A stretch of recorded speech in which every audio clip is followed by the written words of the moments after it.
Oke, halo, Assalamualaikum warahmatullahi wabarakatuh. Selamat malam, teman-teman semuanya. Oke, terima kasih sudah bergabung ya pada live kelas hari ini. Saya Hesti, kelas manager yang akan menemani teman-teman pada sesi ini. Saya sangat senang sekali bisa menemani teman-teman dalam kelas praktik akuntansi keuangan menggunakan Excel bagi admin finance. Nah, sebelum kita mulai, saya ingin mengingatkan beberapa hal. Jadi teman-teman pastikan koneksi internet teman-teman stabil ya agar bisa mengikuti kelas dengan lancar. Sebelum kita masuk ke materi utama, saya akan membagikan beberapa peraturan kelas agar sesi ini bisa berjalan dengan lancar. Izin saya akan share screen. Mohon untuk diperhatikan ya teman-teman.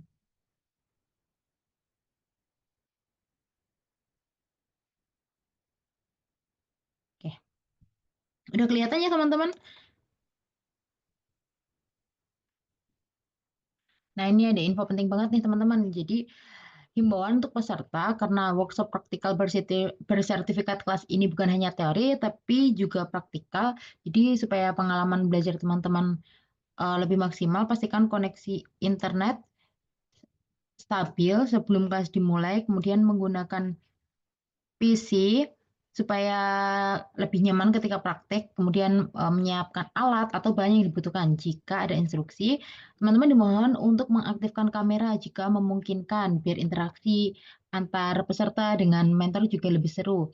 Nah, teman-teman diharapkan itu berpartisipasi aktif, bertanya, berdiskusi, atau kalau ada yang bingung boleh banget nih tanya ke Kak Aulia ya, Kak.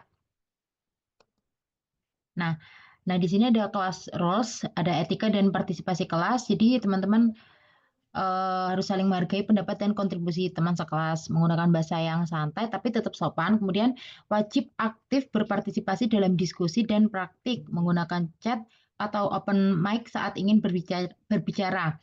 Memastikan kamera teman-teman semua agar menyala agar kita bisa saling mengenal ya teman-teman. Tapi kalau memang internetnya kurang stabil nggak apa-apa off cam, tapi diharapkan banget nih teman-teman on cam gitu.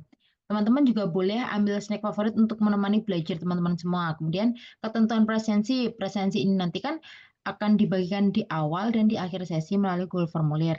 Peserta harus mengisi 1 kali presensi selama kelas berlangsung. Biasanya saya akan kirim berulang-ulang, tapi teman-teman cuma submit 1 kali aja. Jika presensi tidak diisi hingga kelas selesai, peserta tidak dianggap hadir. Jadi ketika kelas selesai, nanti di grup tidak akan ada eh, link untuk submit presensi ya teman-teman. Meskipun saya kirim di chat Zoom berkali-kali, tapi di WhatsApp grup nggak ada yang dikirimkan ke sana. Kemudian pastikan ya teman-teman saat mengisi presensi mohon menggunakan nama lengkap termasuk gelar jika mau karena akan digunakan sebagai nama di sertifikat.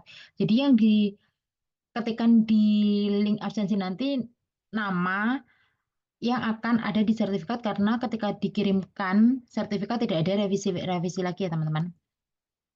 Nah, syarat mendapatkan sertifikat itu mengerjakan pre dan post test. Semuanya akan mendapatkan sertifikat ini, sertifikat completion. Jadi pre dan post testnya ada di LMS ya teman-teman. Nah, informasi pengiriman sertifikat, semua peserta mendapatkan sertifikat penyelesaian dengan mengisi form feedback kelas, nanti akan dikirimkan di WhatsApp group. Sertifikat ini dikirim melalui email yang didaftarkan saat pembayaran. Sertifikat dikirimkan maksimal H+3 setelah sesi terakhir. Nah, peserta yang membeli video rekaman dan PPT akan menerima keduanya bersama sertifikat maksimal H+3 setelah sesi terakhir. Tapi setelah sesi live class ini, misal teman-teman ada yang join tapi belum beli, nanti akan ada pembelian susulan, tapi pengirimannya tidak H+3 setelah sesi terakhir. Biasanya itu maksimal H+5 gitu, karena daftarnya udah setelah live class selesai gitu. Nanti akan diinfokan di WhatsApp grup ya. Nah, ini ada kelas benefit. Jadi teman-teman bisa mendapatkan diskon up to 25% bootcamp intensif 1 bulan. Jadi pastikan teman-teman mengikuti akun LinkedIn IODA Academy, kemudian bagikan pengalaman dan insight selama kelas berlangsung dengan membuat konten di LinkedIn dan mention IODA Academy. Terus teman-teman mengikuti kelas dengan aktif, berdiskusi, open cam, dan open mic. Terus teman-teman tidak lupa mengisi form presensi ketika live class. Nah, ini teman-teman, nanti teman-teman bisa membuat konten di LinkedIn seperti ini, seperti kontennya Kak Wahyudi Prana. Nanti teman-teman bisa membuat yang lebih baik atau lebih menarik gitu supaya dilirik HR juga. Nah, itu teman-teman yang saya sampaikan dari sini. Apakah ada yang ingin ditanyakan sebelum saya serahkan ke Kak Aulia sebagai mentor? Oke, kalau gitu sekarang kita langsung masuk ke sesi utama ya. Hari ini kita akan belajar bersama mentor kita, Kak Aulia Rahmi, yang tentunya sudah berpengalaman banget nih di bidang ini. Oke, tanpa berlama-lama lagi, langsung aja kita sambut Kak Aulia Rahmi. Waktu dan layar saya pilih Kak Aulia. Oke, thank you Kak Hesti ya. Selamat malam teman-teman. Nah, saya pastikan dulu ya, untuk suara saya sudah bisa teman-teman dengar semua dengan baik. Bisa Bisa, Sudah dengar, bisa. ya. Kak. Nanti seandainya kalau dalam proses kita workshop atau webinarnya ya teman-teman, kalau misalkan nih suara saya kurang kedengeran atau mungkin materi yang saya sampaikan mungkin juga kurang jelas sama teman-teman, atau bahkan share screen yang saya berikan ke teman-teman nggak muncul, ya udah kasih tahu aja gitu ya. Boleh pakai fitur raise hand ya di aplikasi Zoom, itu ada fitur untuk angkat tangan. Boleh kok teman-teman langsung aja tanyain. Kemudian juga atau di kolom chat gitu ya, sampein aja kendalanya teman-teman, nggak apa-apa ya. Jadi selama 2 jam ini kita akan bahas terkait dengan 2 topik ya gitu ya, yang biasanya cukup sulit ya di dalam akuntansi, di mana itu ada arus kas atau cash flow, dan yang kedua itu adalah rekonsiliasi bank. Nah, tentu untuk 2 topik ini sebenarnya itu ya nggak mungkin kita paham langsung ya teman-teman, apalagi yang baru belajar akuntansi langsung plok kita bahas, kita praktik pun langsung akan dapet, langsung bisa gitu, tentu enggak. Karena ilmu akuntansi itu kan ilmu terapan, di mana butuh keteladanan teman-teman, sering berlatih gitu ya. Apalagi nanti ya teman-teman yang mungkin ada yang bekerja di bagian akuntansi ya, atau lebih tepatnya sebagai akuntan, mau nggak mau ya, kalau mungkin di kuliahnya nggak begitu banget praktiknya di cash flow gitu ya. Mungkin yang sering didengar itu adalah laporan keuangan kayak laba rugi atau neraca. Nah, hari ini mungkin kita akan bahas dulu sedikit teori, nanti kita coba praktiknya kayak gitu teman-teman. Nah, sebelum kita masuk ke topik inti, maka lebih baiknya kita kenalan dulu ya. Tadi udah disampaikan sama Kak Esti ya. Saya sebagai mentor di sini, nama saya Aulia Rahmi. Teman-teman boleh panggil saya Kak Aulia ya. Nanti sama 2 jam kita akan bahas tadi topik yang sudah saya sampaikan. Kemudian untuk pengalaman pekerjaan saya sendiri selama 10 tahun itu dari 2013 sampai 2022 sebagai awalnya sebagai finance staff, lalu juga pernah sebagai administration head di perusahaan pembiayaan ya, atau lebih tepatnya Suzuki Finance. Kemudian saya terakhir itu di accountingnya langsung gitu ya. Nah, dan untuk saat ini dari tahun 2022 sampai 2025 saya aktif di akademisi, lebih tepatnya sebagai dosen juga, kemudian trainer prakerja, dan hari ini saya berkesempatan gabung sama IODA ya untuk bahas topik arus kas dan rekonsiliasi seperti itu. Nah, kita kenalan-kenalan dulu teman-teman. Nah, teman-teman boleh ditulis ya asal kota teman-teman dari mana aja di kolom chat ya, biar lebih enak gitu ya. Kita kenalan dulu. Teman-teman dari mana aja? Yuk, absen dulu. Kanisa dari Jakarta, oke, Bekasi, Bogor ya. Ramai ya teman-teman. Dari Palembang, waduh. Ada Lampung ya. Tangerang nih ya. Hai Kak Aulia, Citayam, oke, Depok, Wonosobo, Jakarta ya. Untuk saya sendiri ya, tambah informasinya saya ada di Jakarta Selatan ya teman-teman. Jadi kalau ada yang di Jakarta ya satu kota ya. Ada yang Magelang, ada yang Semarang, ada dari off cam Kak ini ya Kak Kelvin lah nggak apa-apa. Tapi teman-teman yang bisa on cam alangkah lebih baiknya untuk on cam gitu. Tidak ini Wonogiri, oke. Bandung, oke, sip. eh Solo, oke. Banyak ya teman-teman, 100 lebih ya kita dari seluruh penjuru Indonesia ya. Kita bergabung malam hari ini, kita akan bahas terkait dengan topik cash flow dan rekonsiliasi bank. Untuk mempersingkat waktu ya, eh saya langsung aja, saya screen terkait dengan materinya. Saya izin dulu teman-teman, sebentar. Semoga untuk 2 jam ke depan ya, jaringan dan sinyal kita juga aman-aman aja gitu.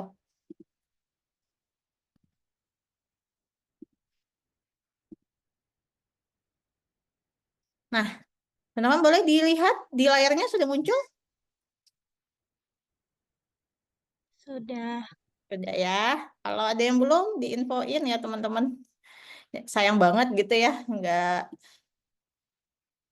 jika ini ya, sebentar. Nah, kalau udah capek-capek ikut ini workshop tapi nggak tahu ya topik apa sih yang mau kita bahas gitu.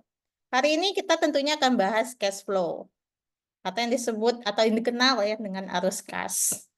Nah, apa sih sebenarnya arus kas ini, teman-teman? Arus kas ini salah satu jenis ya dari laporan keuangan gitu loh. Mungkin teman-teman ada yang tahu berapa buah mungkin jenis laporan keuangan? Ditulis aja di komen chat. Ada yang tahu nggak berapa aja sih sebenarnya laporan keuangan ini? Ada 5, benar. Nah, salah satunya laporan arus kas. Nah, teman-teman mungkin dulu kuliah atau bekerja kita lebih sering loh praktiknya bahasnya lebih banyak ke neraca gitu atau balance sheet ya kita kenal. Kemudian juga laba rugi gitu ya atau income statement. Lalu kenapa cash flow ini sendiri itu jarang jarang dipraktikin gitu loh di pembelajaran ataupun secara teman-teman bekerja harus belajar otodidak sendiri mungkin gitu ya. Nah, eh menurut teman-teman kenapa sih laporan arus kas ini mungkin dalam praktiknya nggak banyak gitu? Ada yang tahu nggak kenapa?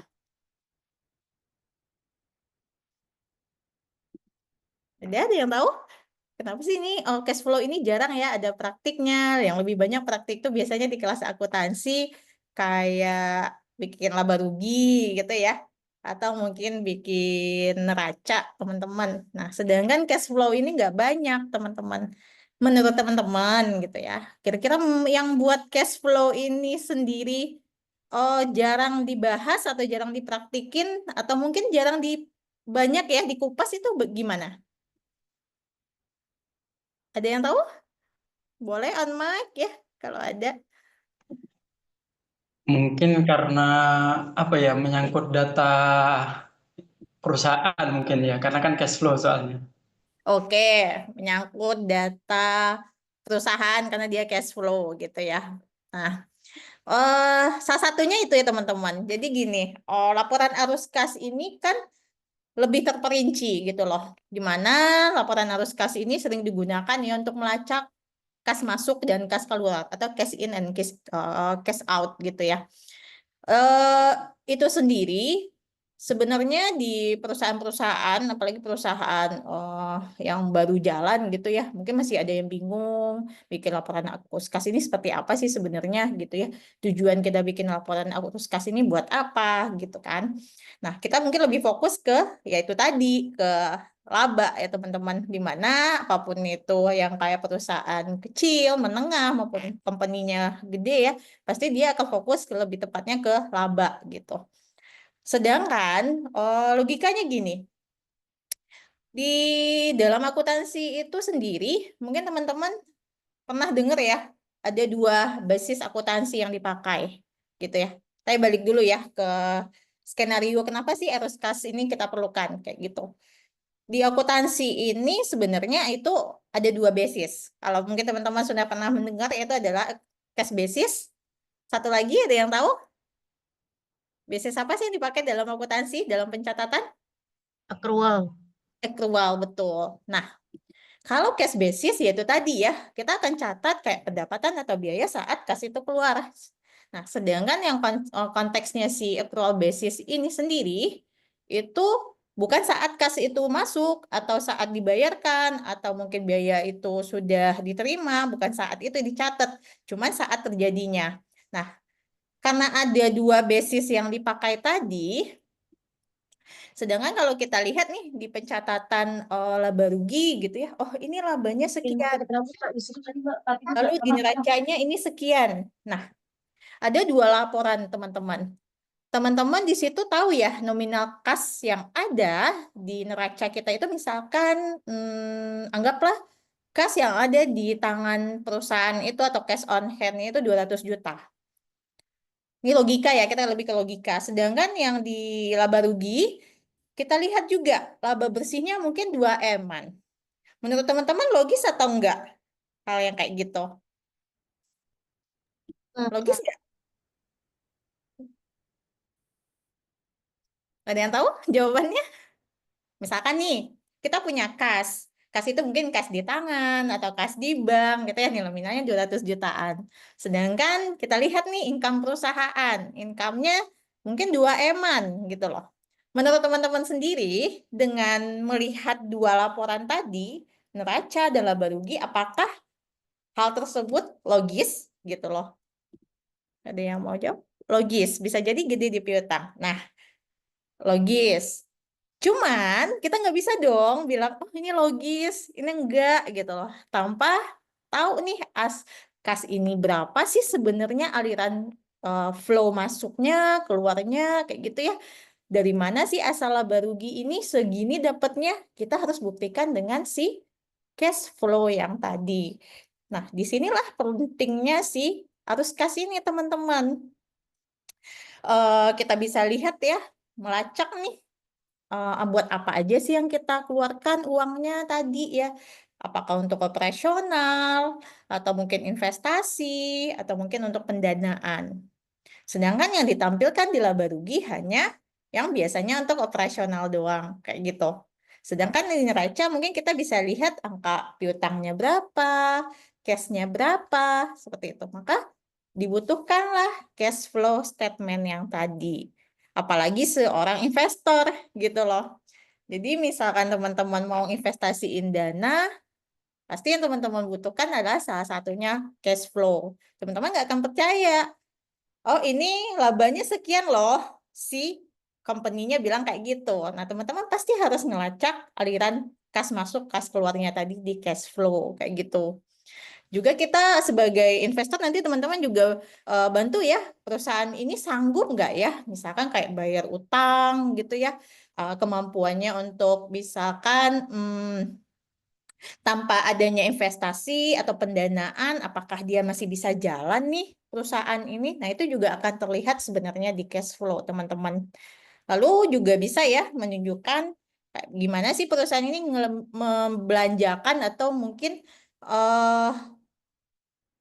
rotasi atau si kasnya tadi itu kelihatan di cash flow teman-teman. Nah, jadi itu pentingnya ya mungkin ya dari cash flow statement tadi. Lanjut dulu. Nah, ini tadi ya saya udah bahas kilas apa sih fungsi-fungsinya tadi. Kita bisa nilai kemampuan perusahaan menghasilkan arus kas ya di masa depan ya. Kemudian juga keberlanjutan perusahaan untuk going concern-nya gimana sih ke depannya itu juga bisa dilihat dari si arus kas tadi. Kemampuan membayar dividen. Oke, sorry sebentar ya teman-teman.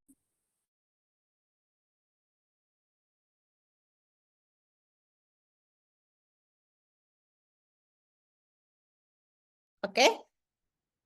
Oh, sorry ya teman-teman. Nah, lalu tadi ya kita nilai kemampuan perusahaan menghasilkan arus kas di masa depan gitu ya. Kemudian ada kemampuan kayak bayar dividen, utang, kewajiban. Mampu nggak ya si perusahaan ini ke depannya akan bayar dividen? Kalau kita investasi di suatu perusahaan kan kita dapat dividen ya. Atau dapatlah keuntungan bagi hasil kan gitu ya bahasa sederhananya teman-teman.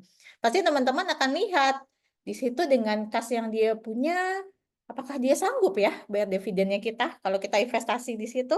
Kemudian kayak dia bayar utang, kasnya aja segini gitu loh. Apa dia sanggup ya untuk bayar utang jangka pendek maupun utang jangka panjangnya? Atau mungkin bahkan kewajiban lain-lainnya. kayak gitu. Juga akan dia pantau ya aktivitas investasinya lebih tepatnya kayak kita beli aset teman-teman. Dan pembiayaan yang dilakukan perusahaan. Nah, jadi di suatu periode gitu ya, seandainya ada laporan arus kas, di mana aktivitas investasinya lebih dominan. Cash in-nya di investasi lebih dominan daripada cash in operasionalnya. Menurut teman-teman, apakah perusahaan itu bagus? Nah, itu juga bisa kelihatan di situ. Bisa jadi dia bayar jual aset ya. Aset tetapnya dijualin nih. Contohnya dia pilot. Nah, itu juga kelihatan teman-teman dari situnya. Kemudian komponen cash flow tadi ya. Cash flow ini ada 3 bagian sebenarnya teman-teman. Jadi ada aktivitas operasi. Jadi kalau teman-teman punya cash flow, harus ada di situ pencatatan terkait dengan aktivitas operasional atau operasi ya. Di situ adalah dilihat ya semuanya apa aja sih yang masuk di aktivitas operasi itu ya. Di sini kita lihat nih apa saja komponen-komponen yang akan mempengaruhi dari laba bersihnya si perusahaan. Contoh kayak aktivitas utama, misalkan perusahaan dagang, dia jual beli barang dagang ke si customer. Itu kan aktivitas utama ya teman-teman. Nah, itu harus tercatat di si aktivitas operasinya tadi. Kemudian kayak kita beli persediaan barang dagang. Habis dijual ke customer, kita beli lagi barang dagangnya. Nah, itu juga salah satu aktivitas operasional yang harus kita masukkan di cash flow tadi. Kemudian kayak kita bayar utang ke supplier gitu ya. Nah, itu biasanya aktivitasnya dengan frekuensi yang rutin gitu ya teman-teman. Kita ambil barangnya bulan ini, kemungkinan kita akan bayar bulan depan, itu juga akan kita catat di aktivitas operasi. Lalu juga beban operasional atau operating expense gitu ya. Misalkan kayak gaji, utilitas gitu ya. Utilitas itu kayak air, telepon gitu ya teman-teman. Itu juga akan dicatat di cash flow statement tadi, di mana yang paling pertama itu adalah aktivitas operasional. Kita harus tahu cash in, cash out-nya di aktivitas operasional ini, operasi ini. Nah, kemudian yang kedua, itu adalah investasi, teman-teman. Atau investing activities. Di mana tadi yang sudah saya jelaskan, kita beli barang.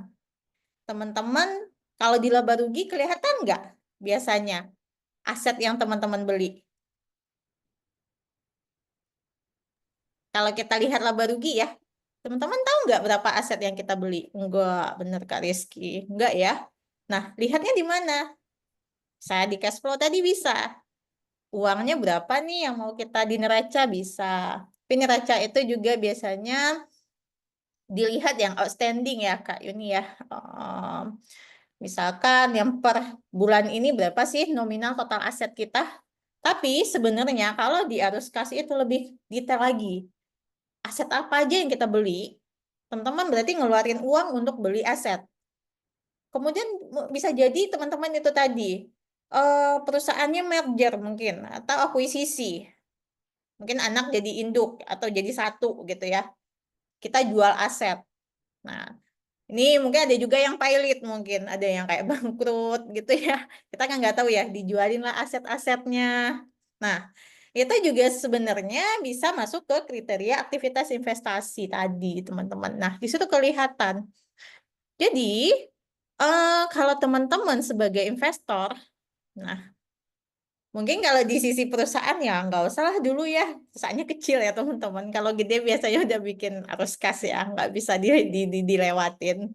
Kalau kecil ya UKM mungkin nggak usah lah cash flow ini kita bikin ya nggak penting, jangan gitu ya. Sebenarnya adalah poin penting cash in cash out kita itu kelihatan adalah di cash flow tadi seperti itu. Nanti kita akan demoin bikin cash flow-nya yang simple aja gitu ya. Karena biasa kalau rata-rata di company yang gede itu udah pakai sistem, teman-teman. Jarang yang pakai Excel ya. Yang biasanya masih pakai Excel mungkin yang menengah, company-nya belum gede banget atau mungkin bahkan UKM gitu ya. Dia akan bikin cash flow sederhana biasanya pakai Excel, catat dulu in out-nya berapa, nanti diklasifikasikan kayak gitu. Nah, lalu adalah poin yang ketiga sendiri dari komponen cash flow ini adalah aktivitas pendanaan atau financing activities.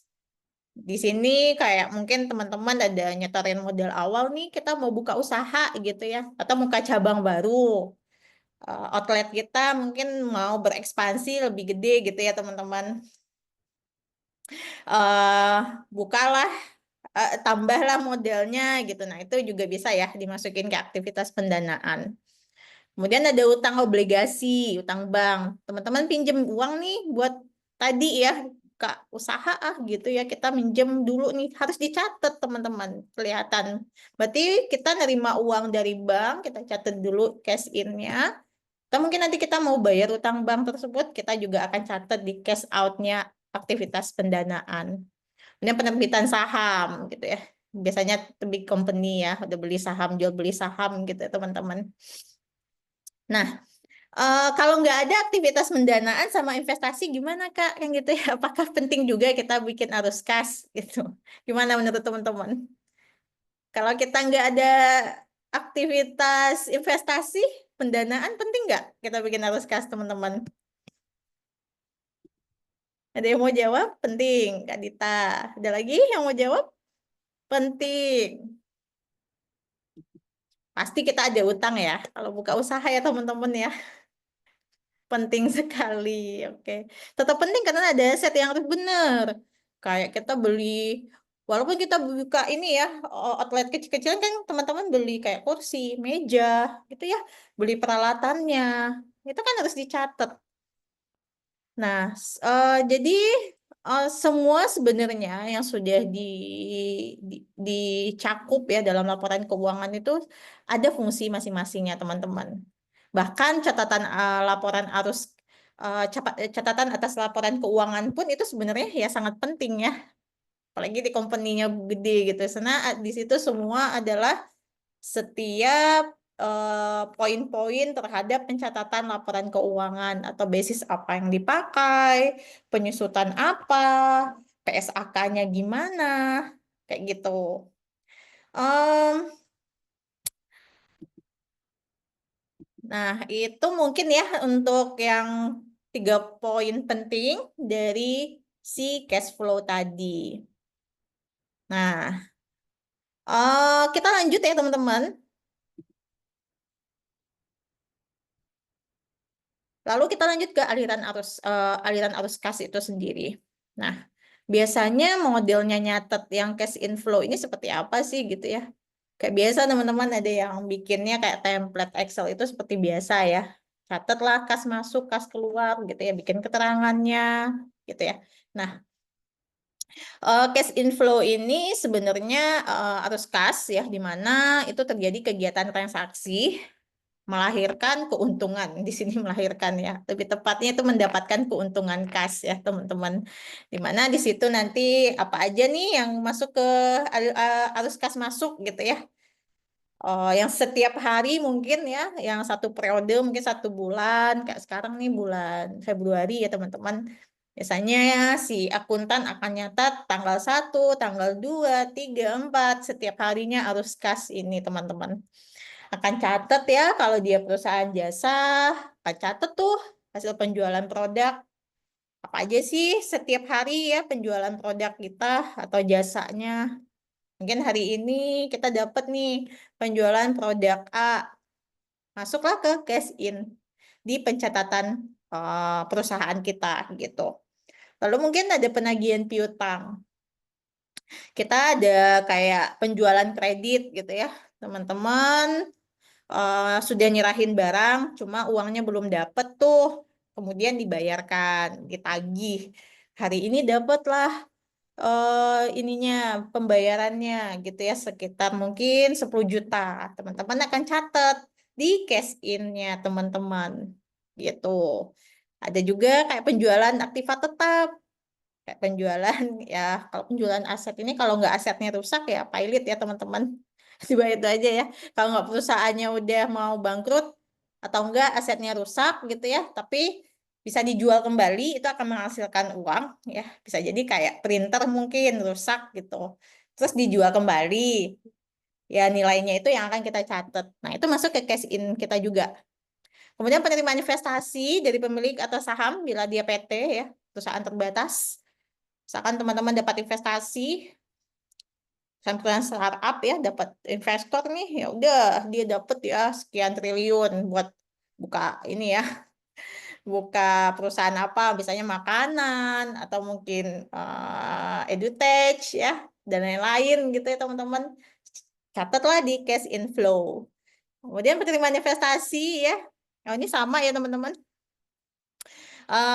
Dari mungkin ini lebih tepatnya di eksternal, satu di internal, di orang yang mendirikan ya. Misalkan saya nih mau buka usaha, saya masukinlah uangnya saya ke dalam perusahaan, itu investasi internal mungkin. Ada juga yang mau pinjem dana ke luar gitu ya, ke bank atau ke investor lain. Nah, itu juga bisa ya sebagai penerima investasi dari pihak eksternal.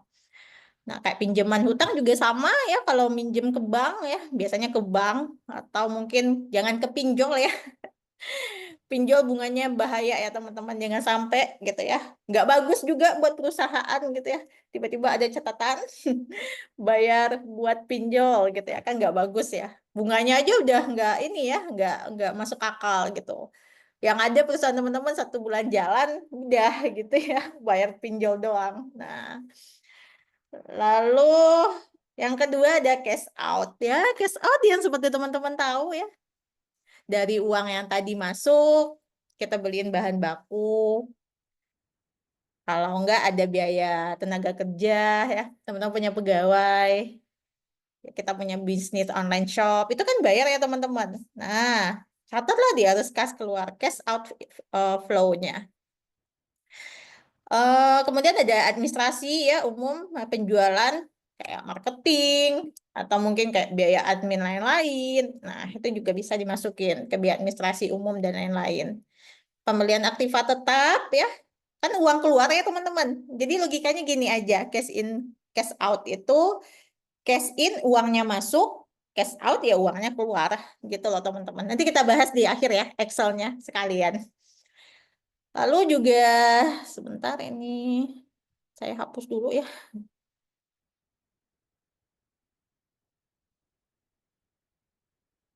Nah, lalu pembayaran hutang-hutang ke perusahaan, hutang-hutang perusahaan. Tadi kita minjem uang ke bank, ya udah kita mau bayar dong di periode-periode berikutnya. Itu juga harus kita catat di kas keluar atau cash outflow-nya. Pembayaran kembali investasi kayak dividen. Dividen itu kayak bagi hasil ya teman-teman. Kalau teman-teman nggak tahu ya bahasa akuntansi dividen itu sederhananya gini.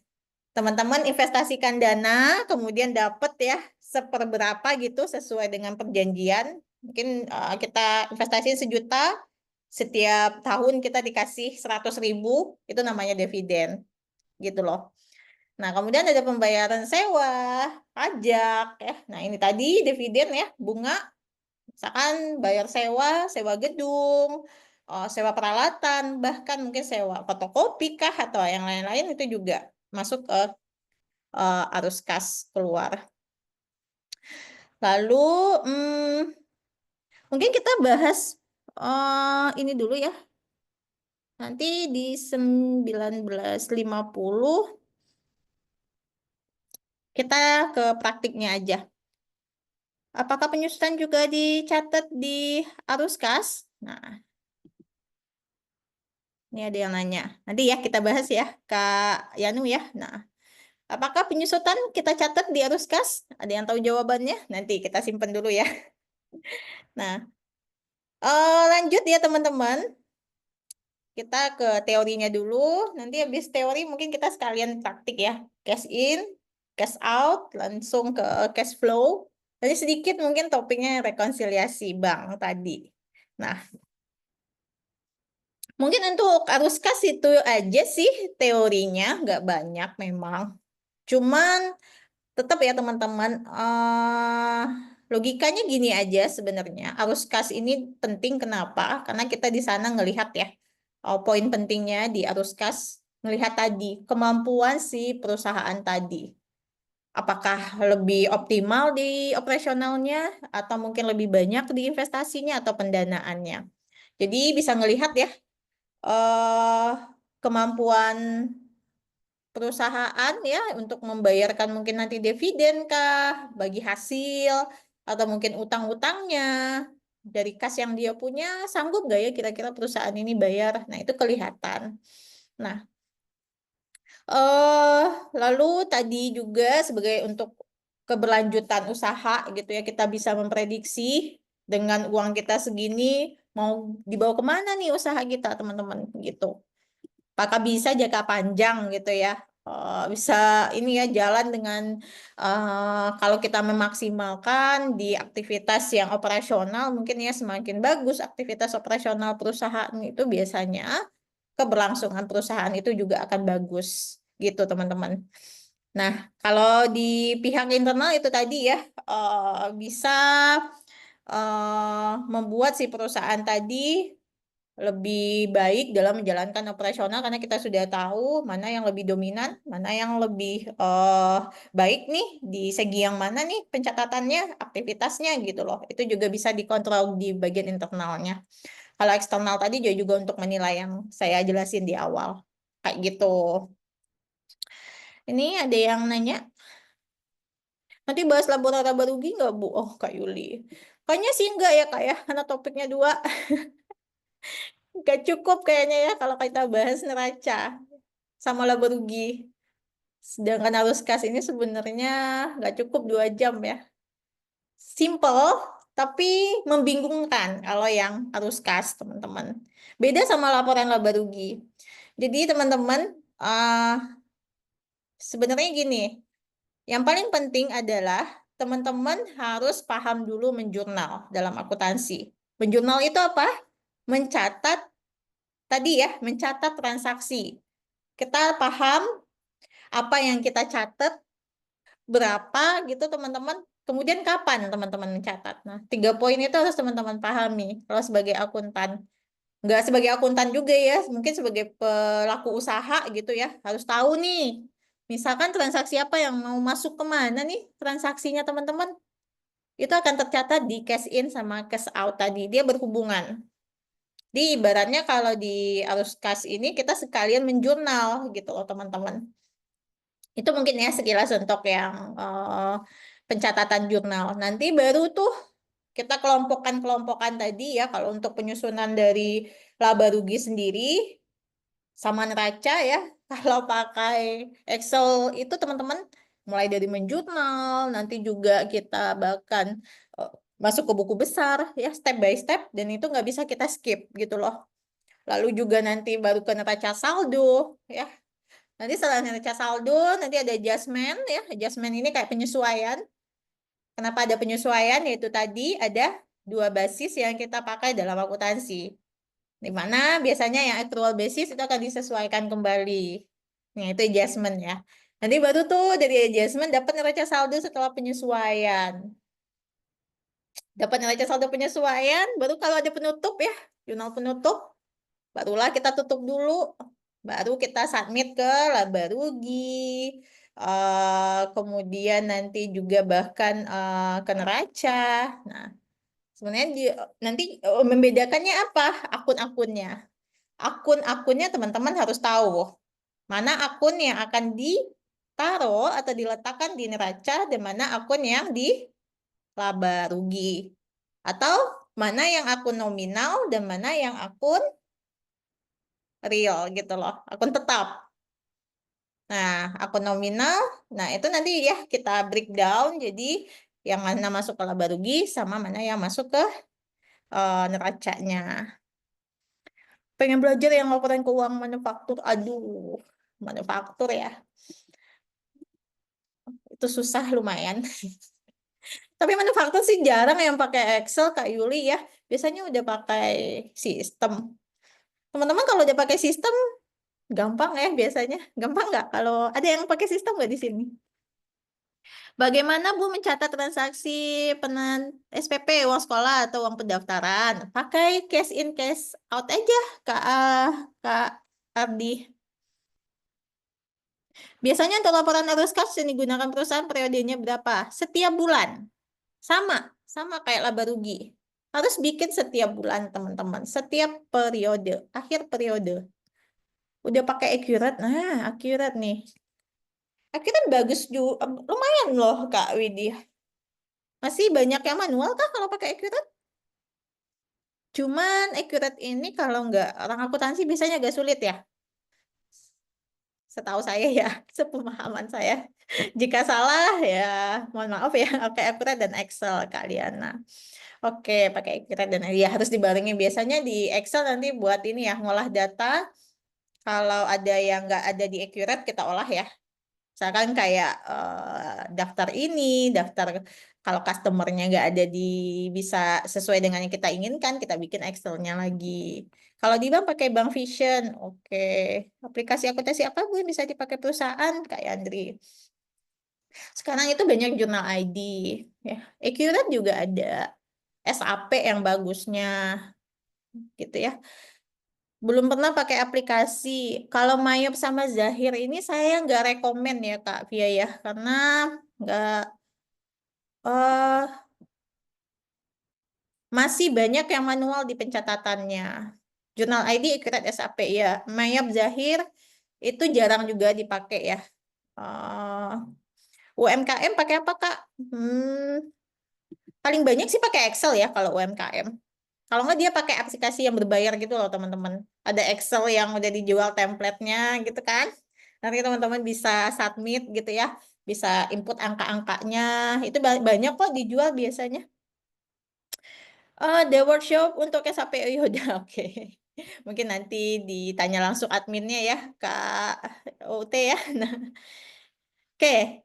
eh kita lanjut dulu sedikit lagi teorinya. Habis itu mungkin di jam 8 kita praktik ya. Praktiknya singkat aja, Excelnya nggak banyak kok teman-teman. Kak lulusan akuntansi tapi nggak pernah keterima jadi asisten finance. Upgrade ilmu aja terus dulu Kak Via. Nggak apa-apa, usaha gitu ya. Minimal, ini tipsnya ya teman-teman. Kuasai Excel. Kalau akuntansi ya. Kuasain aja dulu Excel. Nanti tesnya pasti Excel biasanya. Pasti Excel.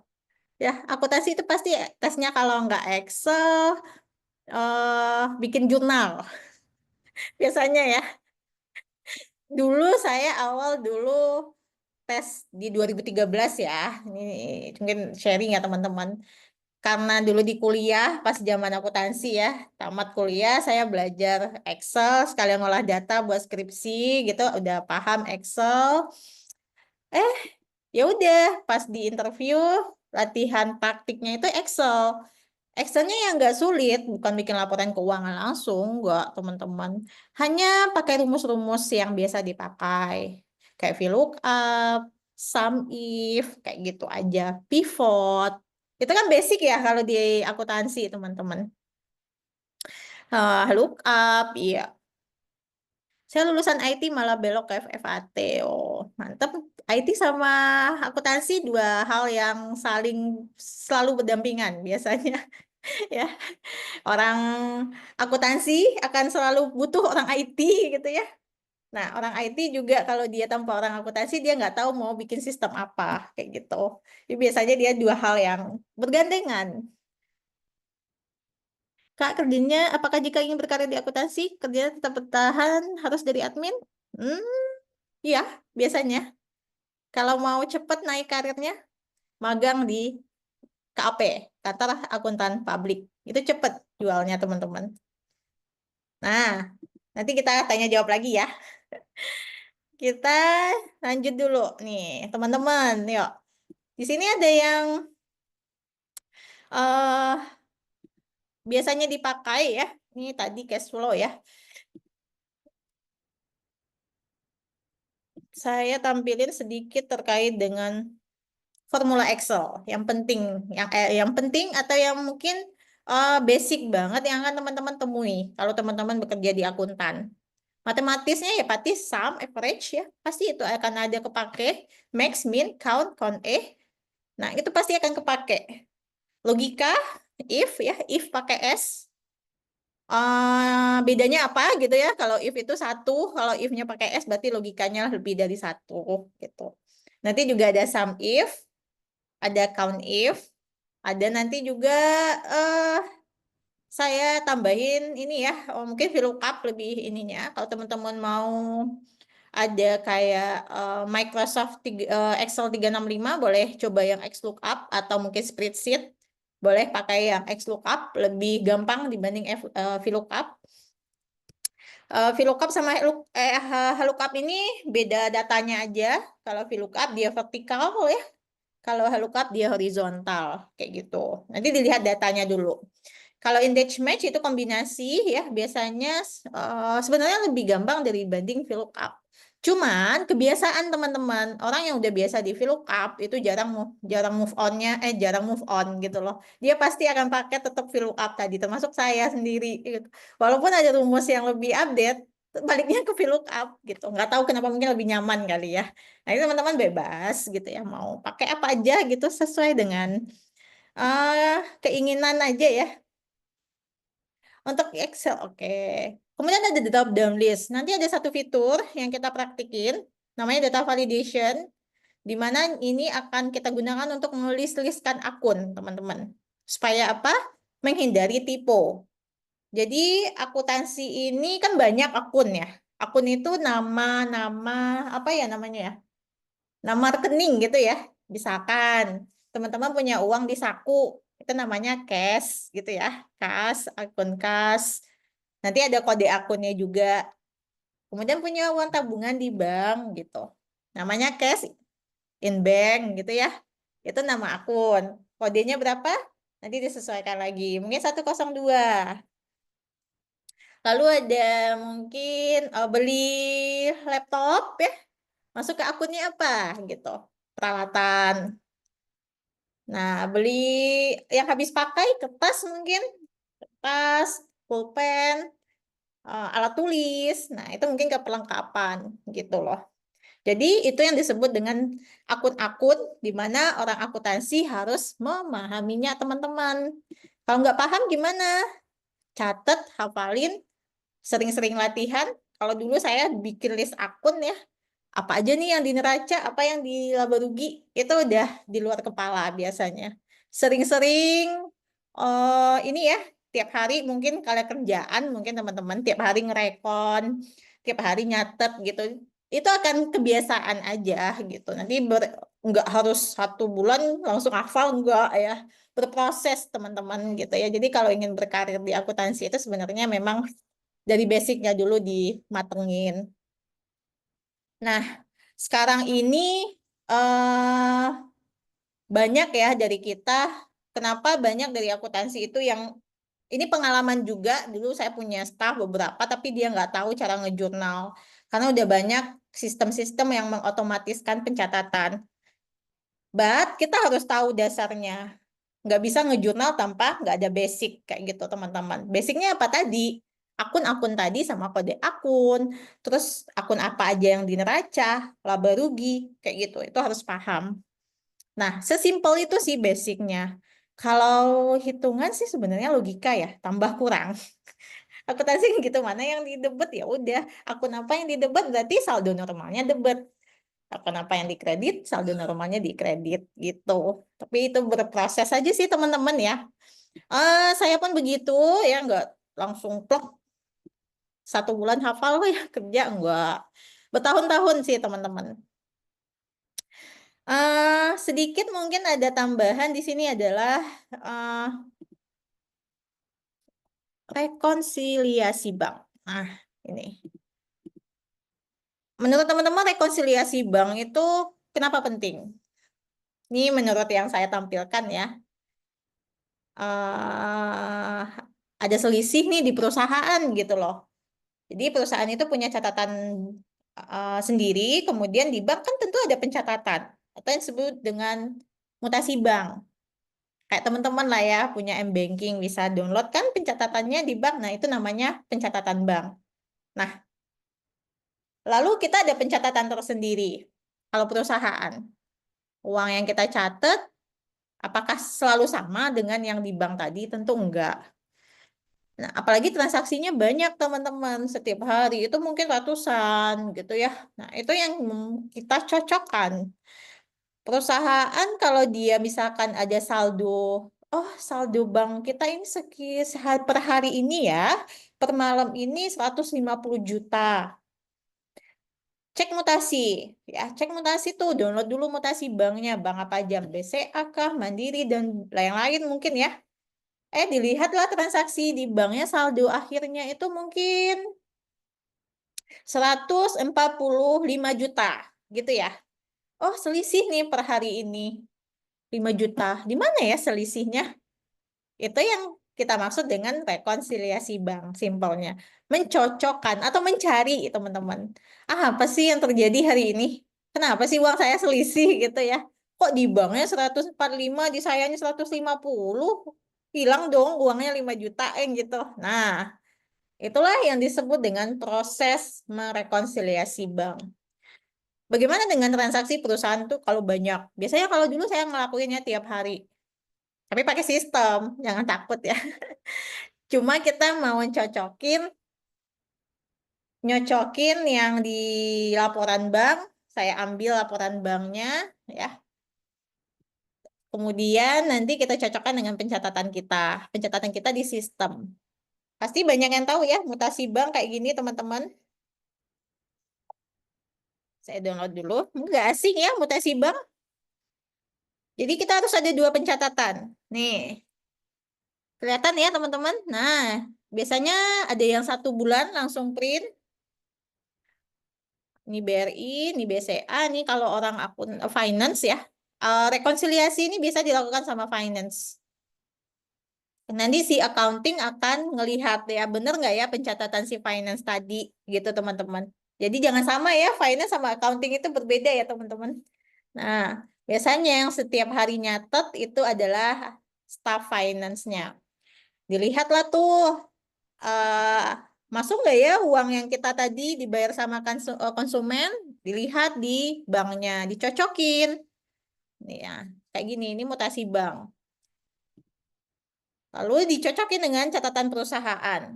Kalau nggak ada yang belum masuk, kita dicari tahu sampai dapat gitu loh. Apalagi kalau akhir bulan. Pernah dengar kata closingan mungkin ya? Ada yang pernah kalau udah closing ya, kalau orang keuangan itu udah kayak ini ya, mukanya nggak beraturan, ada yang nggak pulang-pulang gitu. Setiap hari serem banget. Enggak kok teman-teman. Ada yang bahkan sampai subuh gitu ya. Dulu saya pernah closing ya, tapi closingnya bulanan, bukan tiap hari. Jadi closingan itu ngecocokin tadi, belum ketemu nominalnya, karena data mau dikasih juga ke laporan manajemen ya, harus submit, harus ketemu teman-teman. Ya pulangnya subuh gitu loh, sampai dapet ya kerjasama. Nah, intinya di rekonsiliasi tadi ya, kita cocokin. Nih, rekening koran, ini catatan perusahaan, teman-teman matchingkan atau sandingkan. Di mana ya uang kita yang belum ketemu, dirunutkan gitu loh per harinya. Harus dicek teman-teman. Nah, nggak segampang yang di soal-soal akuntansi ya. Kalau kita belajar ini belum, ini langsung catat, nggak. Kalau di real pekerjaan teman-teman, nantinya harus dirunutkan, merekonsiliasi itu. Jadi kelihatan satu, oh ada juga ya salah catat 475, 457. Itu juga harus di, di ini ya dikoreksi teman-teman kayak gitu. Nah, kemudian komponennya apa aja rekonsiliasi bank? Biasanya kalau ada cek tunai, setoran tunai itu belum sudah kita setorkan nih. Berarti si perusahaan udah nyatet. Misalkan perusahaan A hari ini setorkan uang ke bank 10 juta. Gitu ya. Tapi karena dia beda bank, misalkan nih dari perusahaan menyetorkannya dari BRI mungkin, banknya BCA, ada proses clearing. Nah, ada beda waktu, mungkin besoknya baru masuk. Hari ini belum masuk di mutasinya, teman-teman. Saat kita lihat print mutasi, ada uangnya, kita udah setorin loh uangnya ke bank, tapi kok belum masuk. Apakah salah? Enggak gitu loh. Cuman di pencatatan kita udah dicatat, tapi di banknya melakukan penundaan pencatatan. Besok baru masuk gitu loh. Tetap harus kita catat. Nah, ada juga cek ya, outstanding check. Cek ini ya, perusahaan udah nyatet, tapi belum dicairkan. Kan belum ada tuh laporannya di bank ya. Bank itu akan catat saat uangnya udah dicairin, teman-teman. Belum ada, itu juga harus direkon. Kemudian ada cek yang ditolak. Mungkin saldonya nggak cukup gitu ya.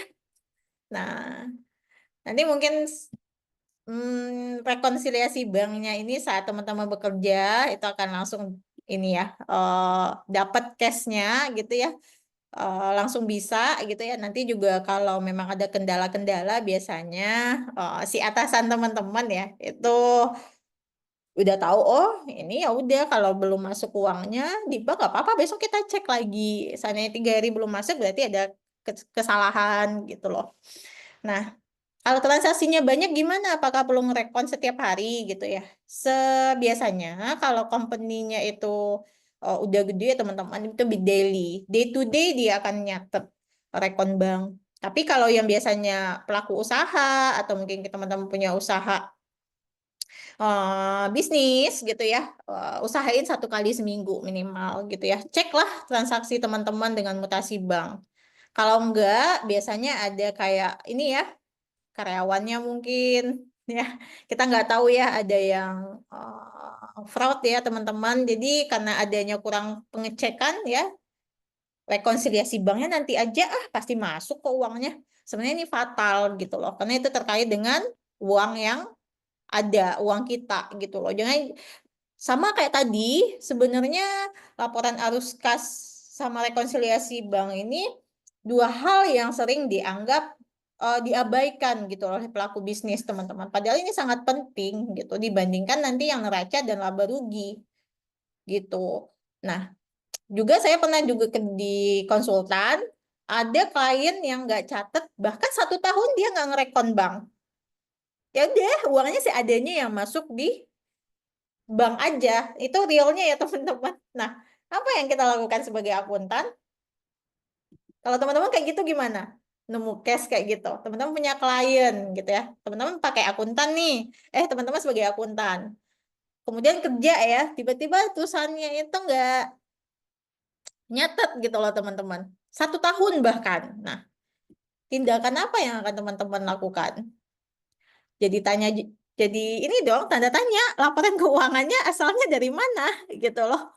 Dari mana sih kas yang dia punya di neraca? Dari mana laba rugi yang bisa dia buat? Kan gitu. Ngucap istighfar. Oke, ya. Harus dibuat, teman-teman. Dulu saya ngerjainnya tetap saya buat, saya runut setiap mutasinya per bulannya. Di mutasinya cocokin, catat dulu sesuai transaksi kwitansinya, ada nggak yang dimutasi bank?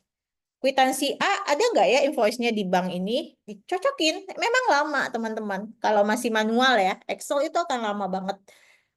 Butuh ya mungkin 1 bulan ya kita akan nyocokin gitu loh. Sampai dapat ketemu uang yang dikas di tangan itu akan sama dengan nanti pencatatan yang ada di neracanya berapa gitu loh. Bener nggak ya labanya sekian? Nah itu sesimpel itu sebenarnya fungsi dari rekonsiliasi bank. Cuman teman-teman nggak perlu khawatir, biasanya rekonsiliasi kalau di sistem itu dia diharuskan biasanya ya, ini sepengalaman saya itu day to day. Kalau nggak besok nggak bisa di backdate tanggalnya. Artinya gini, kalau teman-teman nggak melakukan rekonsiliasi di hari ini, besoknya teman-teman baru melakukan rekonsiliasi, dia akan tercatat di transaksi besok, bukan transaksi hari ini. Kalau di sistem seperti itu. eh Jelasin lagi Kak, yang non, oke, yang found check ini. Jadi gini, dia ada cek yang ditolak. Cek itu udah dibikin, gitu ya, udah dimasukin ke bank. Jadi teman-teman dapat cek nih dari pelanggan. Ya, dia bayar utangnya pakai cek 10 juta. Teng teng teng teman-teman pergi ke bank, kita mau cairin nih cek dari customer tadi. Nah, setelah dicairin dapatlah notif dari bank, uangnya nggak ada gitu loh. Sedangkan teman-teman udah catat penerimaan dari si customer tadi. Oh, dia udah bayar utangnya 10 juta. Kita catat lah di pembukuan kita 10 juta. Di banknya ada nggak uangnya, teman-teman? Toh ceknya ditolak ya, uangnya nggak ada dong. Ada apa nggak uangnya?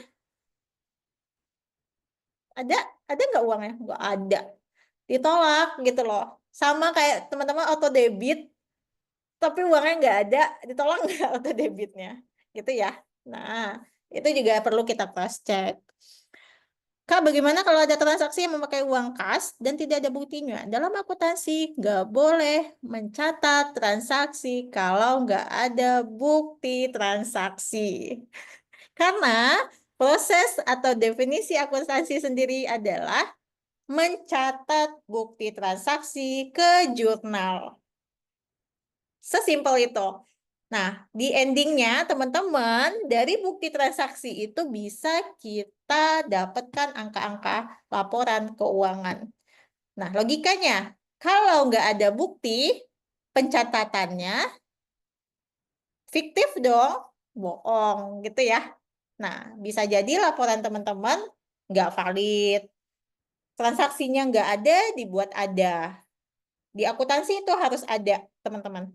Apa yang teman-teman catat? 10 juta uang masuk, harus ada bukti transaksinya. 10 juta di mutasi bank. Teman-teman beli peralatan 500.000, harus ada transaksinya, 500.000. Tapi kok praktiknya kebanyakan nggak seperti itu gitu loh. Ada kok yang bikin-bikin ya kwitansinya, pakai kwitansi pasar gitu ya. Bikin aja dulu, nanti kalau audit ya udah nanti aja gitu ya. Ketemu nggak teman-teman kayak gitu case-nya? Pasti ada. Tapi sebenarnya dalam praktik akuntansi itu udah salah ya teman-teman ya. Itu menyalahi dari eh, apa sih namanya ya? Kalau dalam akuntansi itu kan ada semacam taktik ya teman-teman. Sebenarnya itu nggak boleh. Dia termasuk fraud gitu loh. Tapi di lapangan kena pressure. Kak Ariel dia curhat ya, ditekan ya di lapangan gitu ya. Oke. Nah, mungkin itu dulu teorinya. Nanti mungkin kita tanya jawab aja ya, nambah-nambah kalau teman-teman ada teori. Teman-teman silakan download di working paper ya. Eh, Kak ini sebentar.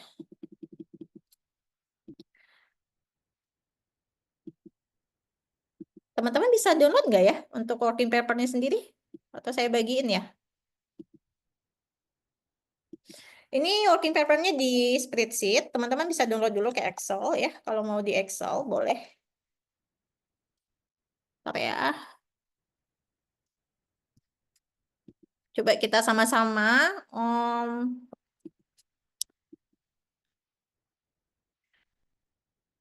kupas ya, walaupun ini praktiknya sederhana teman-teman.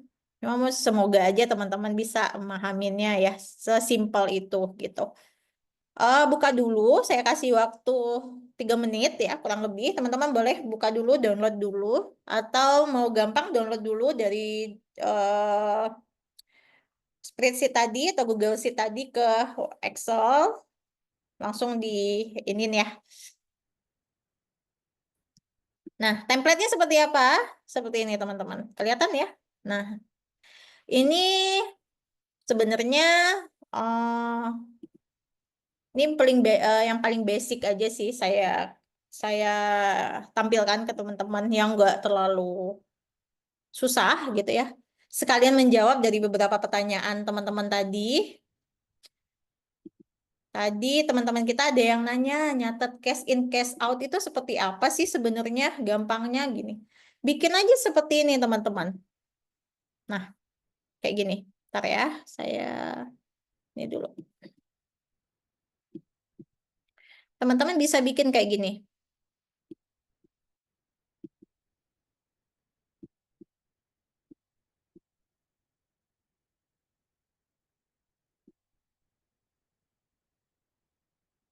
Nah, di sheet cash in cash out tadi kita kan belajar tuh cash inflow sama cash in out. Bikin template sederhana kayak gini. ada tanggal, kemudian ada nomor transaksi. Kalau teman-teman pengen nomorin transaksinya setiap bulan itu ya, berapa transaksi sih yang kita terjadi sih saat bulan ini, itu juga boleh. Tanggal, jangan lupa. Kalau nggak ada tanggal, gimana mau nyatet ya? Jangan sampai nggak ada tanggal. Karena fungsi dari tanggal ini sendiri adalah itu sebagai periode pencatatan kita, teman-teman. Jadi kalau nggak ada tanggal, nggak bisa ya. Harus ada tanggal. Nih. Ini ada tanggal. Bikin dulu tanggalnya. Ini kebetulan contohnya saya bikin Desember 2024 ya. Teman-teman bebas mau periode kapan sih mau mencatat transaksi. Kemudian transaksi ini gimana? Keterangannya dapatnya dari mana sih gitu ya? Simple, teman-teman lihat aja bukti transaksinya. Kalau di bukti transaksinya itu nggak ada, nah kita gimana nyatetnya teman-teman? Itu tadi ya, kejawab ya pertanyaan dari teman kita. Kalau nggak ada bukti transaksi, kita nggak akan bisa bikin jurnal atau cash in, cash out yang ini. Gitu.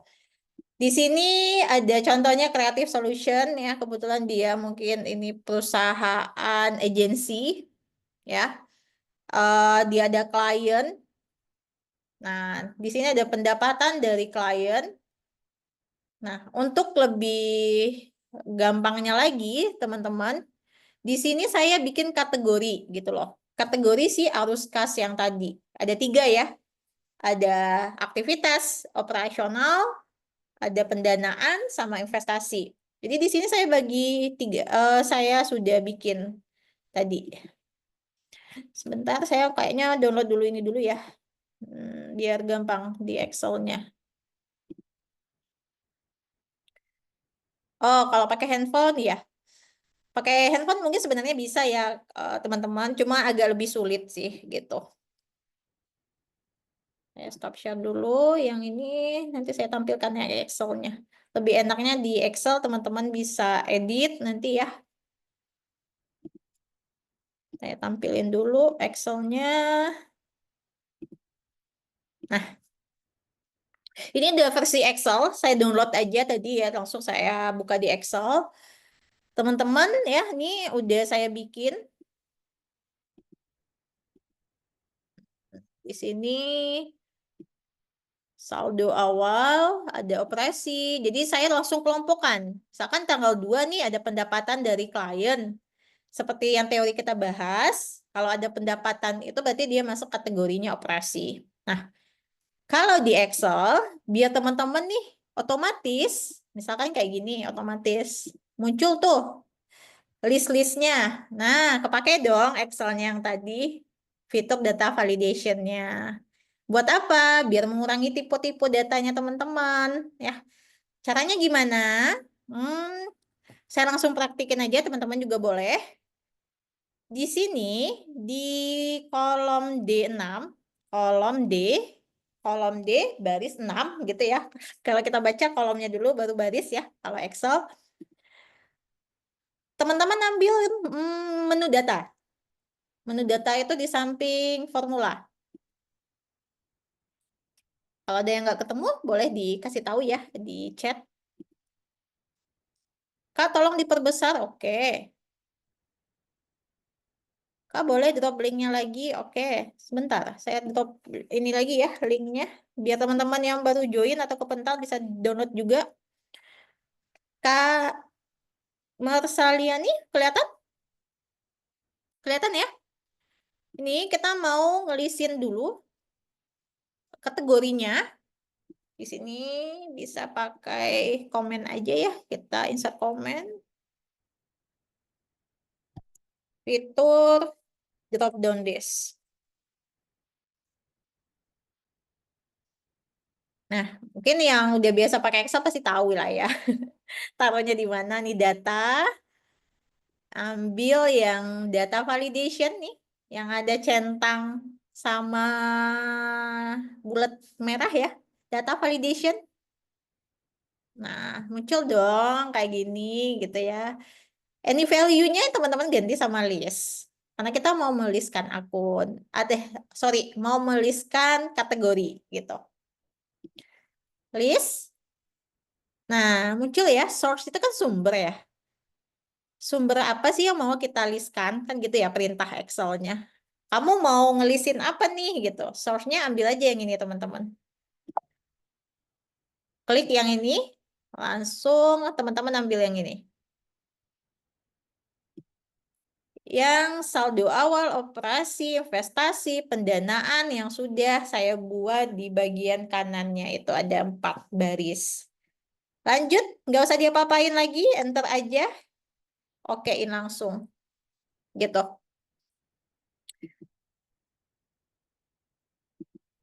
Bentar ya, data validation, any value ganti list ya, kemudian source-nya, ambil yang tadi, nih, yang 4 baris tadi, enter, okein.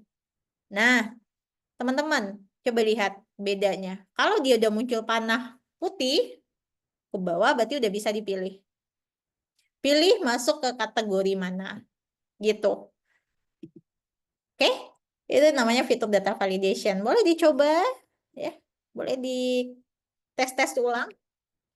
Belum ketemu function, baru berhasil download. Oke. Kak Ute nih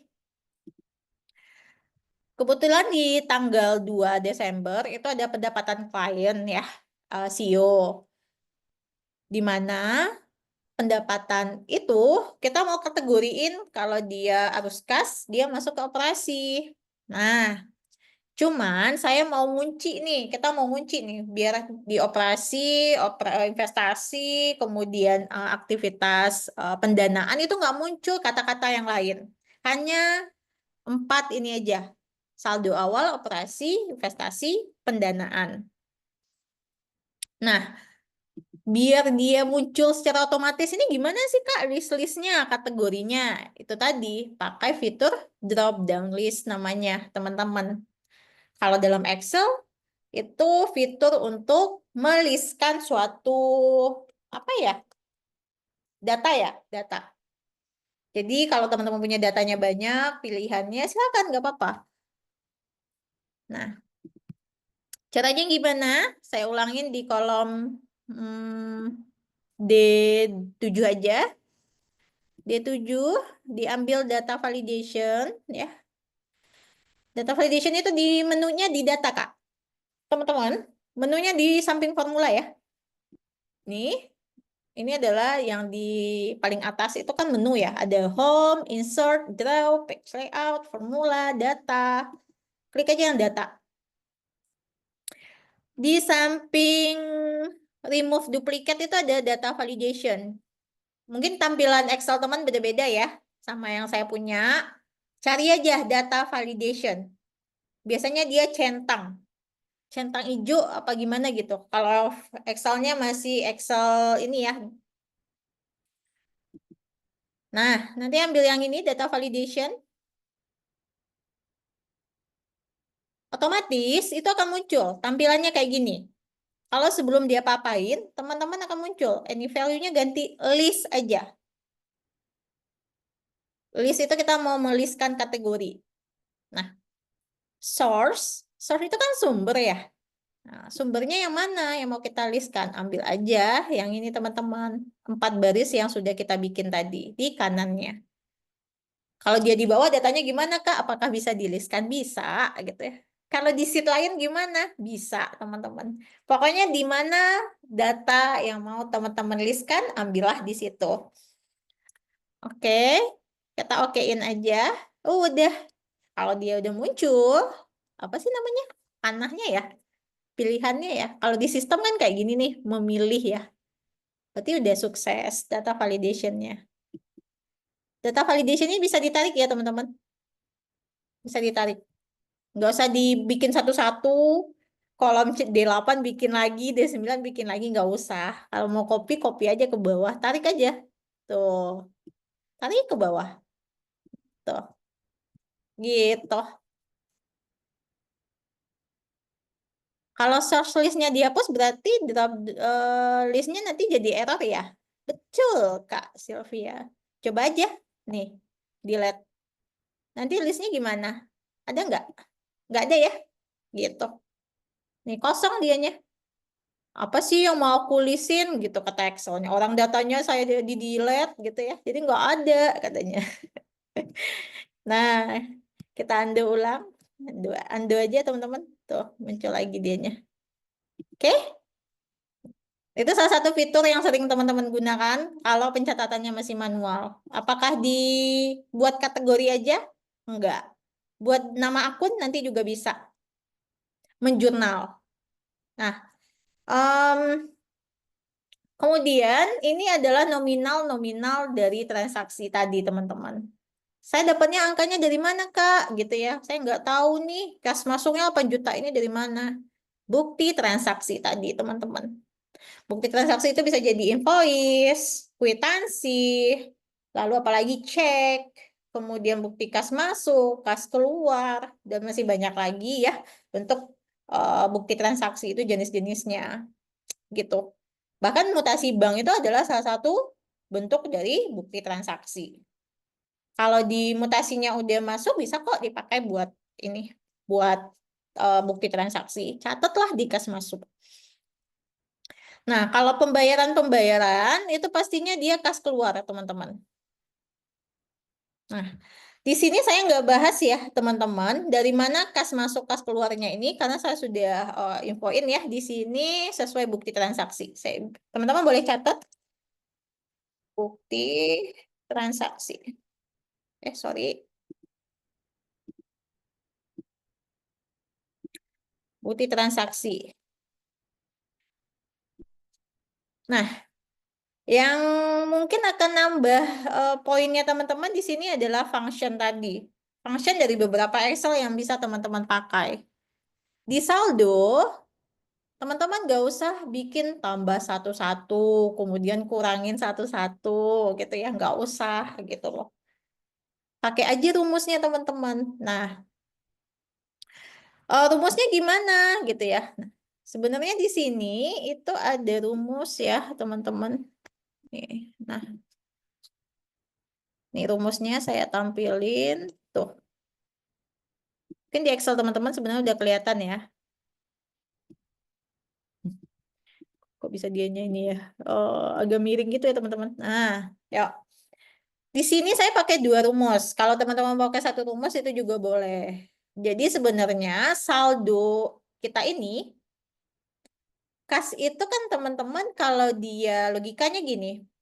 Teman-teman punya uang di tangan 10 juta. Ini untuk kasusnya ya, kas ya. Kemudian ada pemasukan teman-teman. Teman-teman terima gaji. Nambah atau berkurang? Nambah nggak atau berkurang? Nambah. Nambah. Kan gitu ya, logikanya nambah. Berarti teman-teman harus bikin rumusnya sama dengan di sini saldonya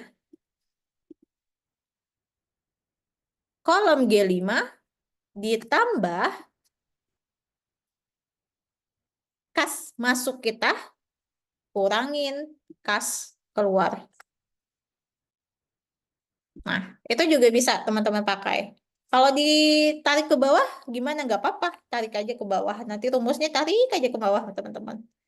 Sama hasilnya.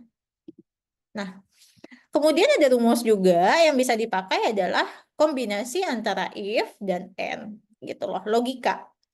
Di mana di sini mungkin teman-teman ya, kalau if ini adalah jika gitu ya. Kalau bahasa Indonesianya ya jika. Mungkin saya lebih tepatnya nerjemahin di sini caranya. Jika dan ya kolom E9, kita harus tahu dulu kolom E9 itu yang mana teman-teman. Nah, bacanya gitu. Di sini kan ada nih. Jika dan, dalam kurung dan, N itu dan ya. E9, kenapa dan itu dipakai? Karena dia ada 2 kategori. E9 dan F9. Jika E9, teman-teman harus tahu. E9 itu yang mana? E9 itu adalah yang ini. Tuh. Nih. Saya kasih warna kuning ya kali ya. Nah, ini kolom E9 yang kuning. Kemudian di sini juga diinstruksikan jika E9 ini kosong, dalam bahasa Excel-nya petik itu sama dengan kosong, teman-teman. Nih, kosong atau blank. Dalam bahasa Excel-nya ya. Apapun itu kalau teman-teman input dia kutip atau petik ya, petik itu adalah kosong dalam bahasa Excel-nya. Jika E9 ini kosong, titik 2 atau koma, sama ya kalau ada yang laptop pengaturannya punyanya teman-teman itu koma, pakailah koma. Kebetulan saya adalah titik koma, maka pakai titik koma, pembatas. Kemudian F9, dan jika F9 ini juga kosong, katanya gitu, maka ya udah hasilnya kosongin aja. Itu maksudnya. Tapi kalau enggak, ya udah tambahin tadi. Kolom G8 ditambah E8 dikurangin dengan F8. Nah, ini buat nambah ilmunya teman-teman aja. Cuman kalau nggak mau repot ya udah pakai rumus yang di atas ini aja udah jadi kok gitu. Ngapain kok panjang-panjang lah pakai logika if and bla bla bla buat apa? Fungsinya apa? Saat dia di sini kosong, maka dia juga akan bersih laporan teman-teman. Kayak gitu. Bedanya dengan yang pakai ini, dia akan value. Kalau kita pakai rumus yang if and, dia kosong. Kalau di sininya kosong, di sininya kosong, itu dia akan bersih. Jadi teman-teman nggak perlu ngebersihin lagi kolomnya teman-teman. Gitu. Itu aja sih sebenarnya fungsinya. Biar lebih ini dikit ya, liku-liku dikit ya. Nah, palingan model pencatatan yang cash in cash out tadi seperti itu aja teman-teman. Kalau ada pertanyaan, welcome ya, silakan. Nggak apa-apa. Berarti tadi ada data validation, ada 2 rumus yang sering dipakai. Kalau teman-teman masih pencatatannya masih manual banget, ini bisa dipakai template-nya, kas masuk, cash in. Bisa jadi teman-teman di koperasi kah, mungkin tadi ada teman kita yang guru ya, nyatet uang masuk ya. Kak, lebih efisien mana cash in atau jurnal umum, Kak Rizky? Kalau saya sih sebenarnya tergantung laporan apa sih yang teman-teman mau bikin. Kalau laporan keuangannya hanya laba rugi sama neraca, efektif jurnal umum. Gak usah yang pakai ini. Karena dia nggak input yang kategori gitu loh. Tapi kalau teman-teman mau bikin cash flow yang tadi, nah lebih efektif yang seperti ini. Karena teman-teman nggak perlu ngerunut lagi dari si jurnal umum. Nah, Kak, yang jurnal umum itu yang seperti apa sih gitu ya? Nah, ini saya ada contohnya. Kayaknya kita ngejurnal, oke, basicnya ngejurnal. Jadi 2 hal yang berbeda ya, nyatet kas masuk, kas keluar, belum ngejurnal. Jadi teman-teman jangan sampai ini udah ngejurnal belum Kak? Belum teman-teman. Ini hanya sebatas nyatet uang masuk, uang keluar. Biar sama dengan pencatatan yang ada di bank. Kayak gitu. Gunanya apa? Ini gunanya kalau teman-teman mau ngerjain cash flow dan rekonsiliasi bank. Nggak perlu repot lagi ngelihat jurnal umum. Kayak gitu. Kalau jurnal umum, kayak gini contohnya. Mungkin ini teman-teman nanti saya nggak bisa bagiin ininya ya templatenya, kebetulan ini sebentar saya coba cek, kebetulan ini juga konfidensial sih sebenarnya punya datanya. Ini ya punya data, tapi nggak apa-apa, saya liatin aja ke teman-teman contohnya ke jurnal itu seperti apa sih Kak gitu ya. Nah ini dia.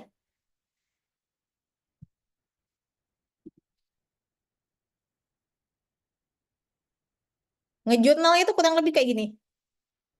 Tuh, jurnal umum. Templatenya itu ada nama akun. Nah, ini sekalian menjawab pertanyaan dari teman-teman. Teman-teman, tadi ada yang nanya akun ya. Akun di setiap perusahaan itu apakah berbeda-beda? Iya, berbeda-beda. Berbeda-beda, Kak. Perusahaan jasa, dagang, manufaktur itu akan berbeda-beda. Nah, misalkan nih, kalau dia jasa, kurang lebih akunnya seperti ini, Kak, atau teman-teman. Ada kas, piutang usaha, perlengkapan, sewa dibayar di muka, asuransi dibayar di muka, investasi jangka panjang, sampai ke pendapatan jasa. Pendapatannya pendapatan jasa. Gimana dengan perusahaan dagang? Kalau perusahaan dagang itu dia di sini adalah penjualan. Kemudian nanti ada pembelian, gitu teman-teman. Beda ya. Kalau manufaktur nanti ada barang baku, pembelian persediaan, barang baku, kemudian nanti ada kayak penjualan barang setengah jadi gitu loh. Dan biasanya manufaktur itu lebih complicated, teman-teman. Susah banget ya. Kalau saya dulu belajarnya akuntansi biaya itu, apalagi proses costing, itu lumayan rumit gitu dibanding perusahaan-perusahaan yang lain. Jadi makanya perusahaan manufaktur itu kalau nggak langsung terjun ke company-nya gitu ya agak susah saya kupas juga kasusnya. Beda dengan jasa dan dagang. Kalau retail itu kan kayak dagang, itu bisa dijelasin teman-teman. Kalau manufaktur, eh ini ya, kalau manufaktur itu agak sedikit banyak ya prosesnya. Ada juga manufaktur ini dia proses sampai barang jadi, ada juga yang sampai setengah jadi gitu. Kemudian ada perpindahan antara departemen A ke B ke yang lain-lain itu juga akan lebih rumit perhitungannya. Biasanya lebih sulit sih perusahaan manufaktur. Itu selama saya ngerjain ya, ngajarin juga ya akuntansi manufaktur itu agak lebih sulit teman-teman. Nah, mungkin saya contohin ngejurnal itu seperti apa sih? Di sini saya punya tabel akun. Ini kuncinya orang akuntan, teman-teman. Nah, saya spill sedikit ya. Jadi teman-teman kalau mau jadi sebagai akuntan yang nantinya, ada sistem kok. Nggak perlulah hafal dan lain-lain. Harus tahu ya. Kelompok akun itu di mana, kode akun itu berapa, saldo normalnya gimana. Inilah kuncinya sebenarnya, teman-teman. Bukan teorinya yang nanti itu akan ngikut ya. Kalau dia serumit apapun akuntansi itu kalau basicnya banget teman-teman udah paham. Nah, eh, mungkin nanti di perjalanan karirnya akan lancar gitu ya. Mungkin saya contohin satu ngejurnal ya teman-teman. Ngejurnal contohnya kayak gini. Boleh nanti di screenshot aja kalau nggak sempet nyatet gitu ya. Teman-teman, di sini saya punya bukti kas masuk gitu ya. Kas masuk ini adalah bukti transaksi. Di sini tertulis bukti kas masuk ya. Saya nerima uang. Jadi posisikan teman-teman sebagai perusahaan. Teman-teman dapat dana nih dari Pak Martino. Jadi dia perusahaan pribadi ya, personel ya. Kemudian ada setoran modal awal ya. Dia akan nyatet di setoran modal awal, dibikin di sini perihalnya setoran modal, mau buka usaha, setorin uang ya senilai 20.890. Periodenya penting, tanggalnya jangan sampai nggak ada, karena kalau nggak ada tanggal, periode pencatatan akuntansi teman-teman nggak akan tahu ya, kapan sih tanggalnya gitu ya. Gimana ya, buktinya ada tanggalnya tapi nggak dicatat di jurnal umum.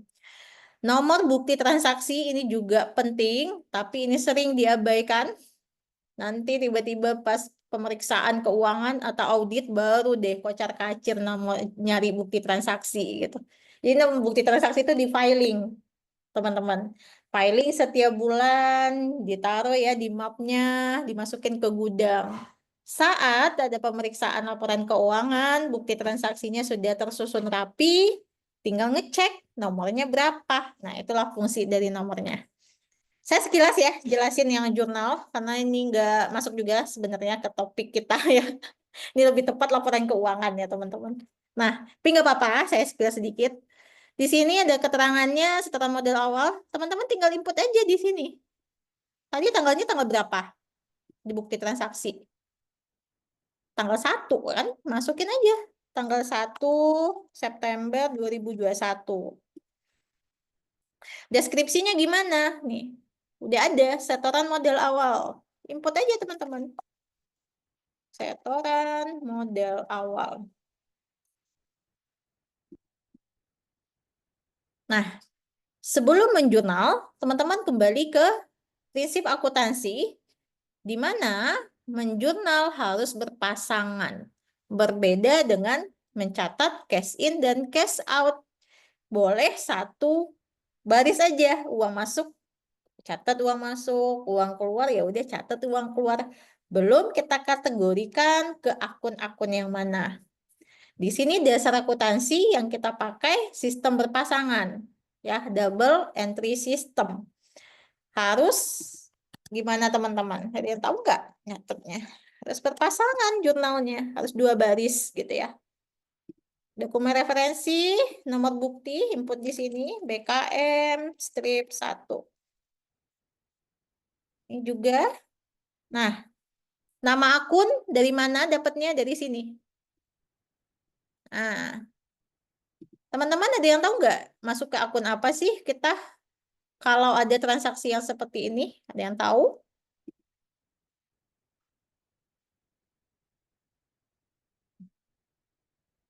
Kas pada modal sebesar 20 juta. Kas, oke. Kita catat dulu ya. Kita input dulu di kas. Kenapa kas? Ya, karena kita dapat uang ya dari si Pak Martino. Uangnya nambah. Kas nambah di debit. Tulis dulu 20 juta 980 di debit. Nah, pasangannya apa? Nah, itu tadi ya, sistem berpasangan. Harus berpasangan, kalau enggak dia nggak jadi jurnalnya teman-teman. Nggak bisa dia satu aja ya. Saya nggak mau Kak berpasangan, saya mau sendiri aja. Nggak bisa teman-teman ya. Nggak jadi-jadi laporan keuangannya. Harus berpasangan. Nah, masukin di sini modal. Dan jawab modal tadi ya. Siapa ya yang jawab modal? Kas, mau ya, Kak Sinta, Kak Yanu, Kak Ahmad jawab modal ya. Nah, teman-teman masukin modal, pilih aja. Modal. Nominalnya samain dengan nominal kas kita tadi. Sama. Balance nggak teman-teman? Kalau di pencatatan jurnal. Harus balance. Kalau nggak balance, sampai akhir laporan keuangan teman-teman, nggak balance juga. Akhirnya itu tadi, lembur. Nah, kode akun ya, kode akun ini. Tadi ada yang nanya, kode akun ini gimana sih Kak? Apakah berbeda-beda? Ya, setiap perusahaan itu akan berbeda-beda mulai ininya ya, jumlah akunnya itu akan berbeda, teman-teman. Sesuai dengan transaksinya.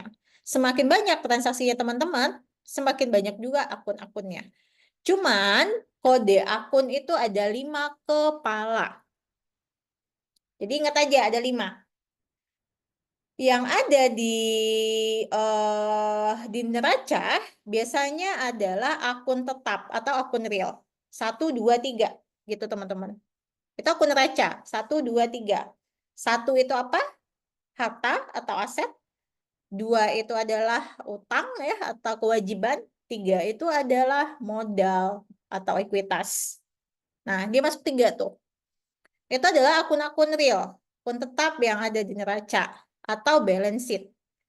Nah, bagaimana dengan 45? Jadi ngafalinnya gitu aja, kepala depannya. 4 itu pendapatan, laba rugi ya nanti. Kemudian ada expense, beban. Nah, itu 5 biasanya teman-teman. Jadi 45 itu masuk akun nominal sementara. Di mana akun tersebut perlu di-adjustment atau ditutup. Gitu aja. Nanti nomor belakangnya itu sesuai dengan perusahaan. Yang penting depannya harus sama. 1 itu harta, 2 kewajiban, 3 itu apa ya tadi ya, modal ya. 4, 5 itu adalah beban dan pendapatan. Gitu. Oke. eh Bikin filter list akun itu gimana Kak oleh KUT? Sama kayak yang bikin tadi Kak. Cash in sama cash out tadi. Pakai data validation. Nih, caranya ambil data tadi ya. Data validation. Nih, kebetulan sudah saya ini udah pakai data validation ya. Saya remove dulu. Ambil data. Lalu ambil list ya. Source-nya baru diperbanyak nih. Source-nya dari sini. Dari kas sampai beban lain-lain. Okein aja. Udah. Nanti muncul data validationnya. Kayak gini. Nanti tambah-tambah aja. Gitu. Kak, tadi pendapatan sama beban masuk ke mana? Masuk ke laba rugi. Jadi gini. Akun itu kode akun ya. Ini tipsnya aja ya teman-teman. Kode akun 1, 2, 3, 4, 5. Gitu. Nah, kepala ya. Kepala itu depanannya. Depanan itu kode depan. Kepala.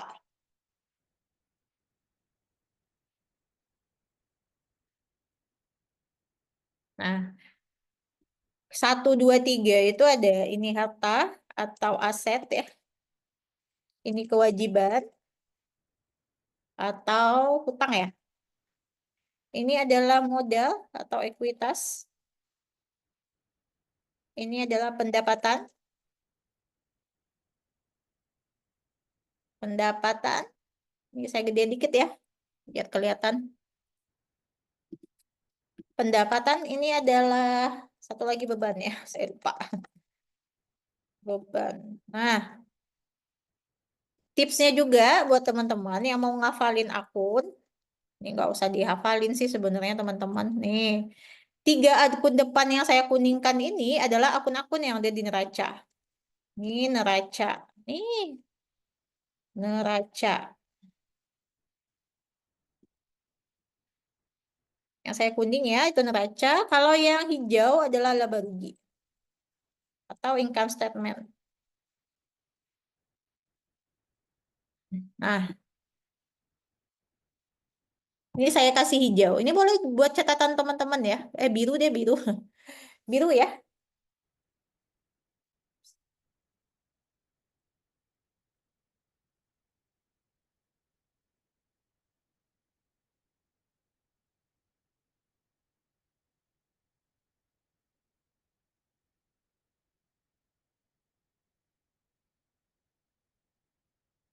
Nah, tadi ada pertanyaan. Penyusutan dicatat nggak di arus kas, teman-teman? Beban itu apa sih? Beban itu biaya. Biaya apa aja yang kakak keluarin selama usaha? Beban pemasaran kah? Beban gaji kah? Beban operasional kah? Beban sewa kah? Beban utilitas kah? Beban perlengkapan? Beban hidup kah? Gitu ya. Itu salah satu komponen perhitungan laba rugi. Ya. Beban asuransi, penyusutan. Nah, ini penyusutan itu masuk di komponen laba rugi. Jadi nggak masuk di arus kas ya, teman-teman. Tadi ada yang nanya kalau nggak salah deh. Arus kas masuk nggak ya? Nama lain di biaya boleh cost ya, biasanya expense. Expense sih biasanya. Beban, tadi komponen laba rugi akun real. Laba rugi itu adalah akun nominal sementara, Kak Yuli. Yang real adalah di neraca. Neraca akun tetap. Akun tetap itu nggak boleh ditutup ya kecuali teman-teman pilot atau bangkrut.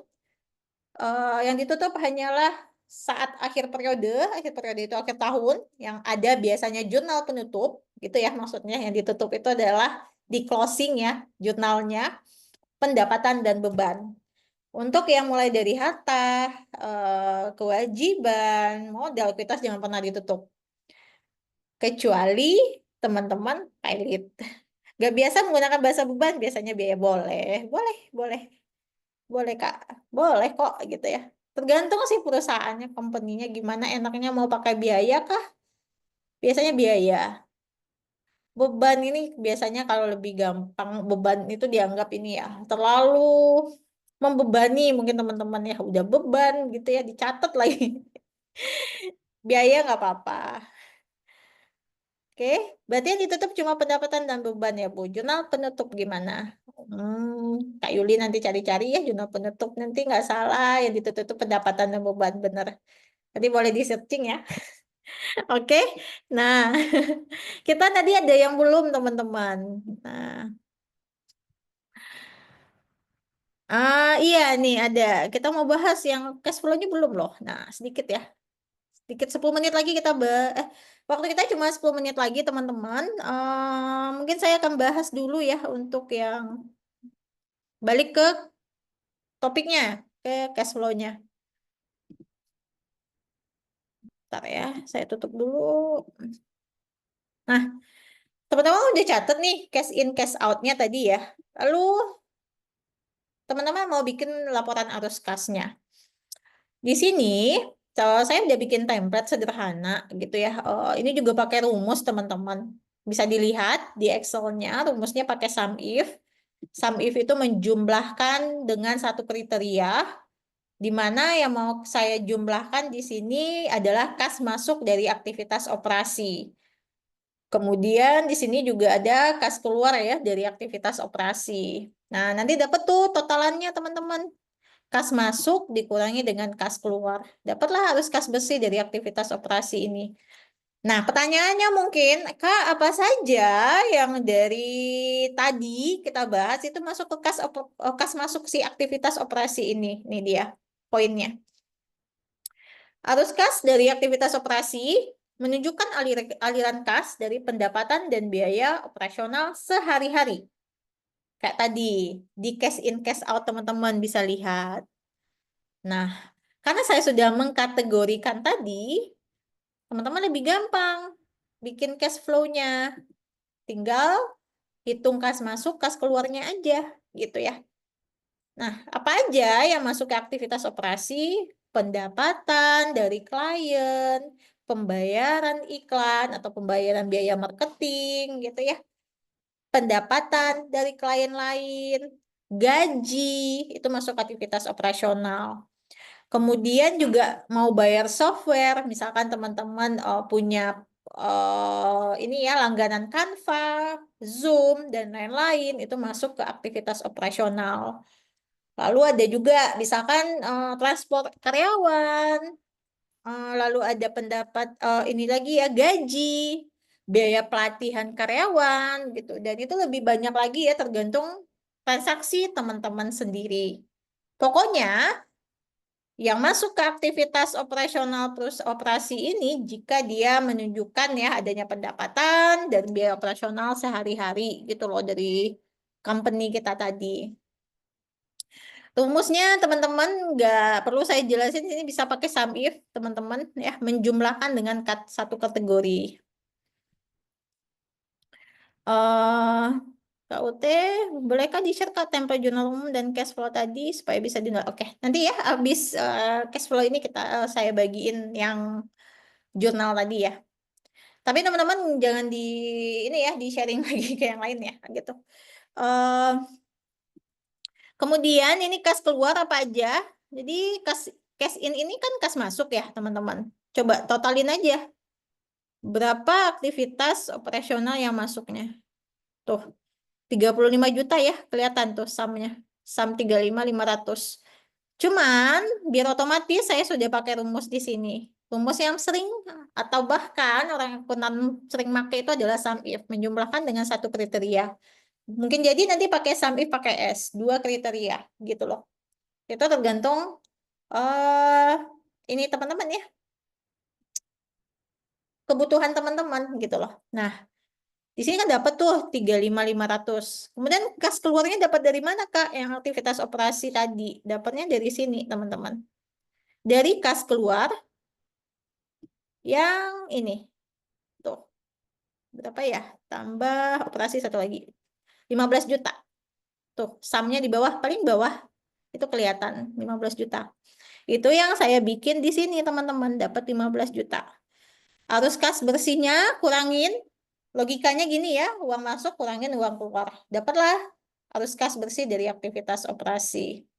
Nah, biasanya kalau arus kasnya lebih besar daripada cash in-nya lebih besar daripada cash out-nya, itu dia arus kasnya positif. Tapi bisa jadi kas masuknya dikit, kas keluarnya lebih banyak, itu negatif, teman-teman. Gitu. Bisa jadi ya nanti kas keluarnya bahkan 50 juta gitu loh. Sedangkan kas masuknya 35, Kak. Itu gimana? Ya udah, harus kasnya negatif. Nah, kemudian poin yang kedua tadi dari arus kas adalah investasi, teman-teman. Investasi bisa dilihat ya. Di sini cash in di sini ya, di investasi coba lihat aja, atau boleh di filter juga ya, teman-teman bebas ya. Ini short and filter aja. Sorry.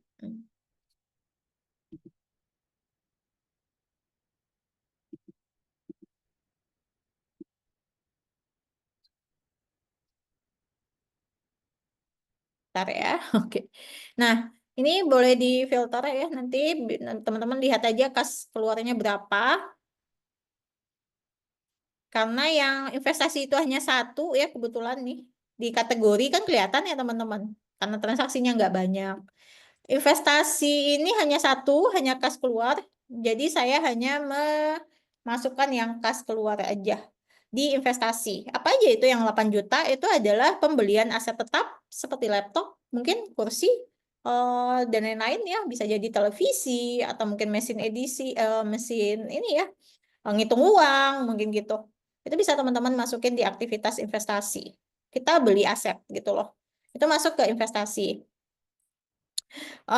Kemudian yang diarus kas dari aktivitas pendanaan itu biasanya tadi ya di teori kita belajar di pendanaan tuh kita minjem dana, minjem uang, atau melakukan penerbitan saham, teman-teman bayar dividen gitu ya.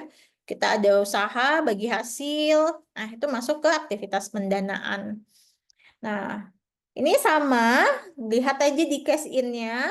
Di pendanaan itu berapa buah tuh? Berapa buah? Berapa transaksi, teman-teman? Ada dua ya cash in-nya. 10 juta dan 30 juta itu adalah penerbitan saham biasa. Kemudian ada penerimaan pinjaman 30 juta. Itu yang masuk ke total cash in-nya si pendanaan. Nah, disinilah dianya. Tuh. Saya nggak bikin manual karena ini rumus ya. Jadi teman-teman bisa pelajari rumus-rumus Excel nantinya. Kak, kenapa Kak nggak ditambahin satu-satu gitu loh? Nih, tambahin aja gitu. 10 juta sama 30 juta. Sama kok hasilnya, sama teman-teman. Cuman nanti kan ngulang lagi kita ya, nambahin satu-satu. Nah, kalau lebih baiknya kita pakai rumus sum if, otomatis satu baris itu udah ke hitung semua, tanpa ngitung satu-satu. Salah satu enaknya Excel itu di laporan keuangan atau pencatatan, otomatisnya banyak teman-teman gitu. Dan lebih gampang untuk dipahamin kayak gitu.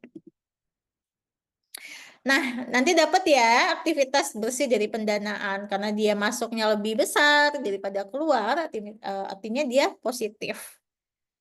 Kemudian berapa sih total kenaikannya gitu ya, atau penurunan kas bersihnya? Nah, ini total semua aktivitasnya. Nah, kelihatan ya teman-teman? 20 juta dari 20 juta 500 dari aktivitas operasional. Kemudian arus kas bersih dari investasi. Kemudian pendanaan ya. Kita tambahin semua. 20 juta 500 ditambah 8 juta ditambah 35. Totalnya berapa? 63 juta 500. Nah, di sini saldo kas akhir ya, teman-teman. Nah, cash in, cash out ditambah cash flow-nya yang B19.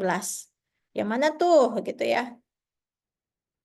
Cash in dan cash out ya, yang E5. Coba lihat aja. Tuh. Nih, ditambah ya langsung bisa teman-teman lihat aja. Saldo kas awal ditambah kenaikan dan penurunan. Jadi lihat awal kasnya berapa? Saldo awal kas 20 juta. Teman-teman tambah ya nanti ya. Di sini 20 juta ditambahin dengan 63 juta 500 totalnya 83.500. Nah, mungkin ada juga yang mau nanya misalkan kalau saya rinci di sini gimana Kak di aktivitas operasionalnya satu-satu boleh juga kalau teman-teman mau merinci ulang. Tapi ya kembali sih ke teman-teman ya nanti senyamannya penggunaan pencatatan itu seperti apa. Poin penting dari arus kas adalah ketiga komponennya harus ada. Kalau nggak ada, tetap dicatat ya dikosongin aja gitu. Kalau aktivitas investasinya nggak ada, nggak apa-apa. Berarti kan nggak ada kenaikan maupun ini ya penurunan aktivitas kasnya seperti itu. Kak, saldo akhirnya itu dari apa? Kesimpulannya gimana teman-teman? Menurut teman-teman ini gimana? Kasnya cocok kah? Jadi saldo kas akhir ini adalah kita lihat ya, oh ini positif loh, ada penambahan ya dari aktivitas-aktivitas operasional, investasi, kemudian dari kas bersih. Bisa kelihatan ya nanti teman-teman saldo awal kasnya ini. Ditambah dengan ketiga aktivitas arus kas tadi.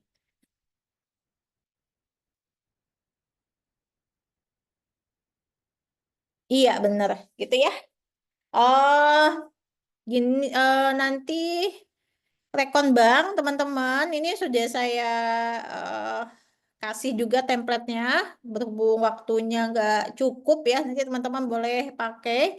Ini ada contohnya si PT Abuba di rekon banknya sudah saya catat poin-poinnya. Ini 1, ini 2, dan 3. Teman-teman boleh ya dicoba dulu ya karena keterbatasan dari waktu juga.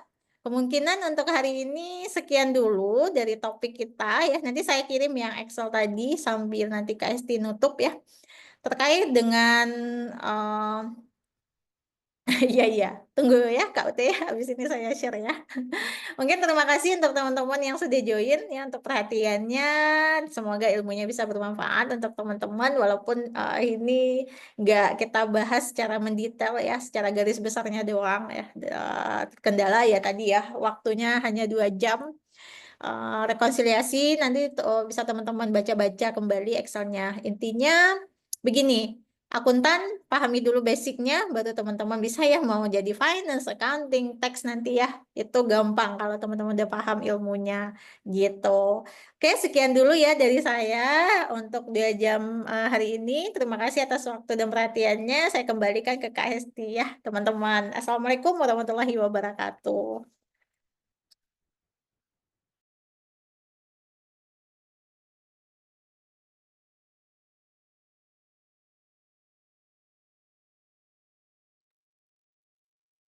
Oke, terima kasih Kak Aulia atas materinya hari ini. Gimana teman-teman setelah mengikuti live kelas hari ini, apakah ilmunya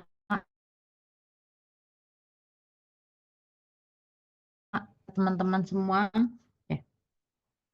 Ya, teman-teman untuk absensinya jangan lupa diisi ya, karena ketika live kelas ini selesai, nanti tidak akan dikirimkan di WhatsApp group. Kemudian, terima kasih banyak teman-teman sudah mengikuti live class hari ini. Semoga materi yang disampaikan bermanfaat dan bisa langsung dipraktikkan dalam pekerjaan teman-teman semua. Jadi sebelum kita akhiri sesi ini, ada beberapa hal yang ingin saya ingatkan, yaitu jangan lupa untuk mengisi feedback kelas. Nanti linknya akan segera saya kirimkan di WhatsApp group. Kemudian teman-teman bisa memberikan masukan yang berarti untuk meningkatkan kualitas untuk live kelas berikutnya. Terus pastikan sudah mengisi absensi ya teman-teman. Jika belum silakan segera mengisi melalui link yang sudah diberikan di chat Zoom. Kemudian teman-teman bisa menantikan kelas-kelas menarik lainnya dari kami, atau jika ingin bertanya kelas apa yang akan jalan, boleh banget nih untuk chat personal ke saya, nomornya ada di WhatsApp group. Nah, sekali lagi terima kasih untuk partisipasi aktifnya dan juga terima kasih kepada mentor kita, Kak Aulia Rahmi, atas ilmu yang diberikan hari ini. Oke, sampai jumpa di lain kesempatan live kelas lainnya. Oke. Saya akhiri ya teman-teman. Assalamualaikum warahmatullahi wabarakatuh. Selamat malam, selamat beristirahat. Untuk link record untuk recording dan PPT-nya akan dikirimkan maksimal H+3 setelah live class selesai. Nanti untuk yang susulan maksimal H+5 ya teman-teman. Habis ini saya infokan di grup WhatsApp. Oke, terima kasih teman-teman. Izin saya end meet ya. Terima kasih Kak Aulia.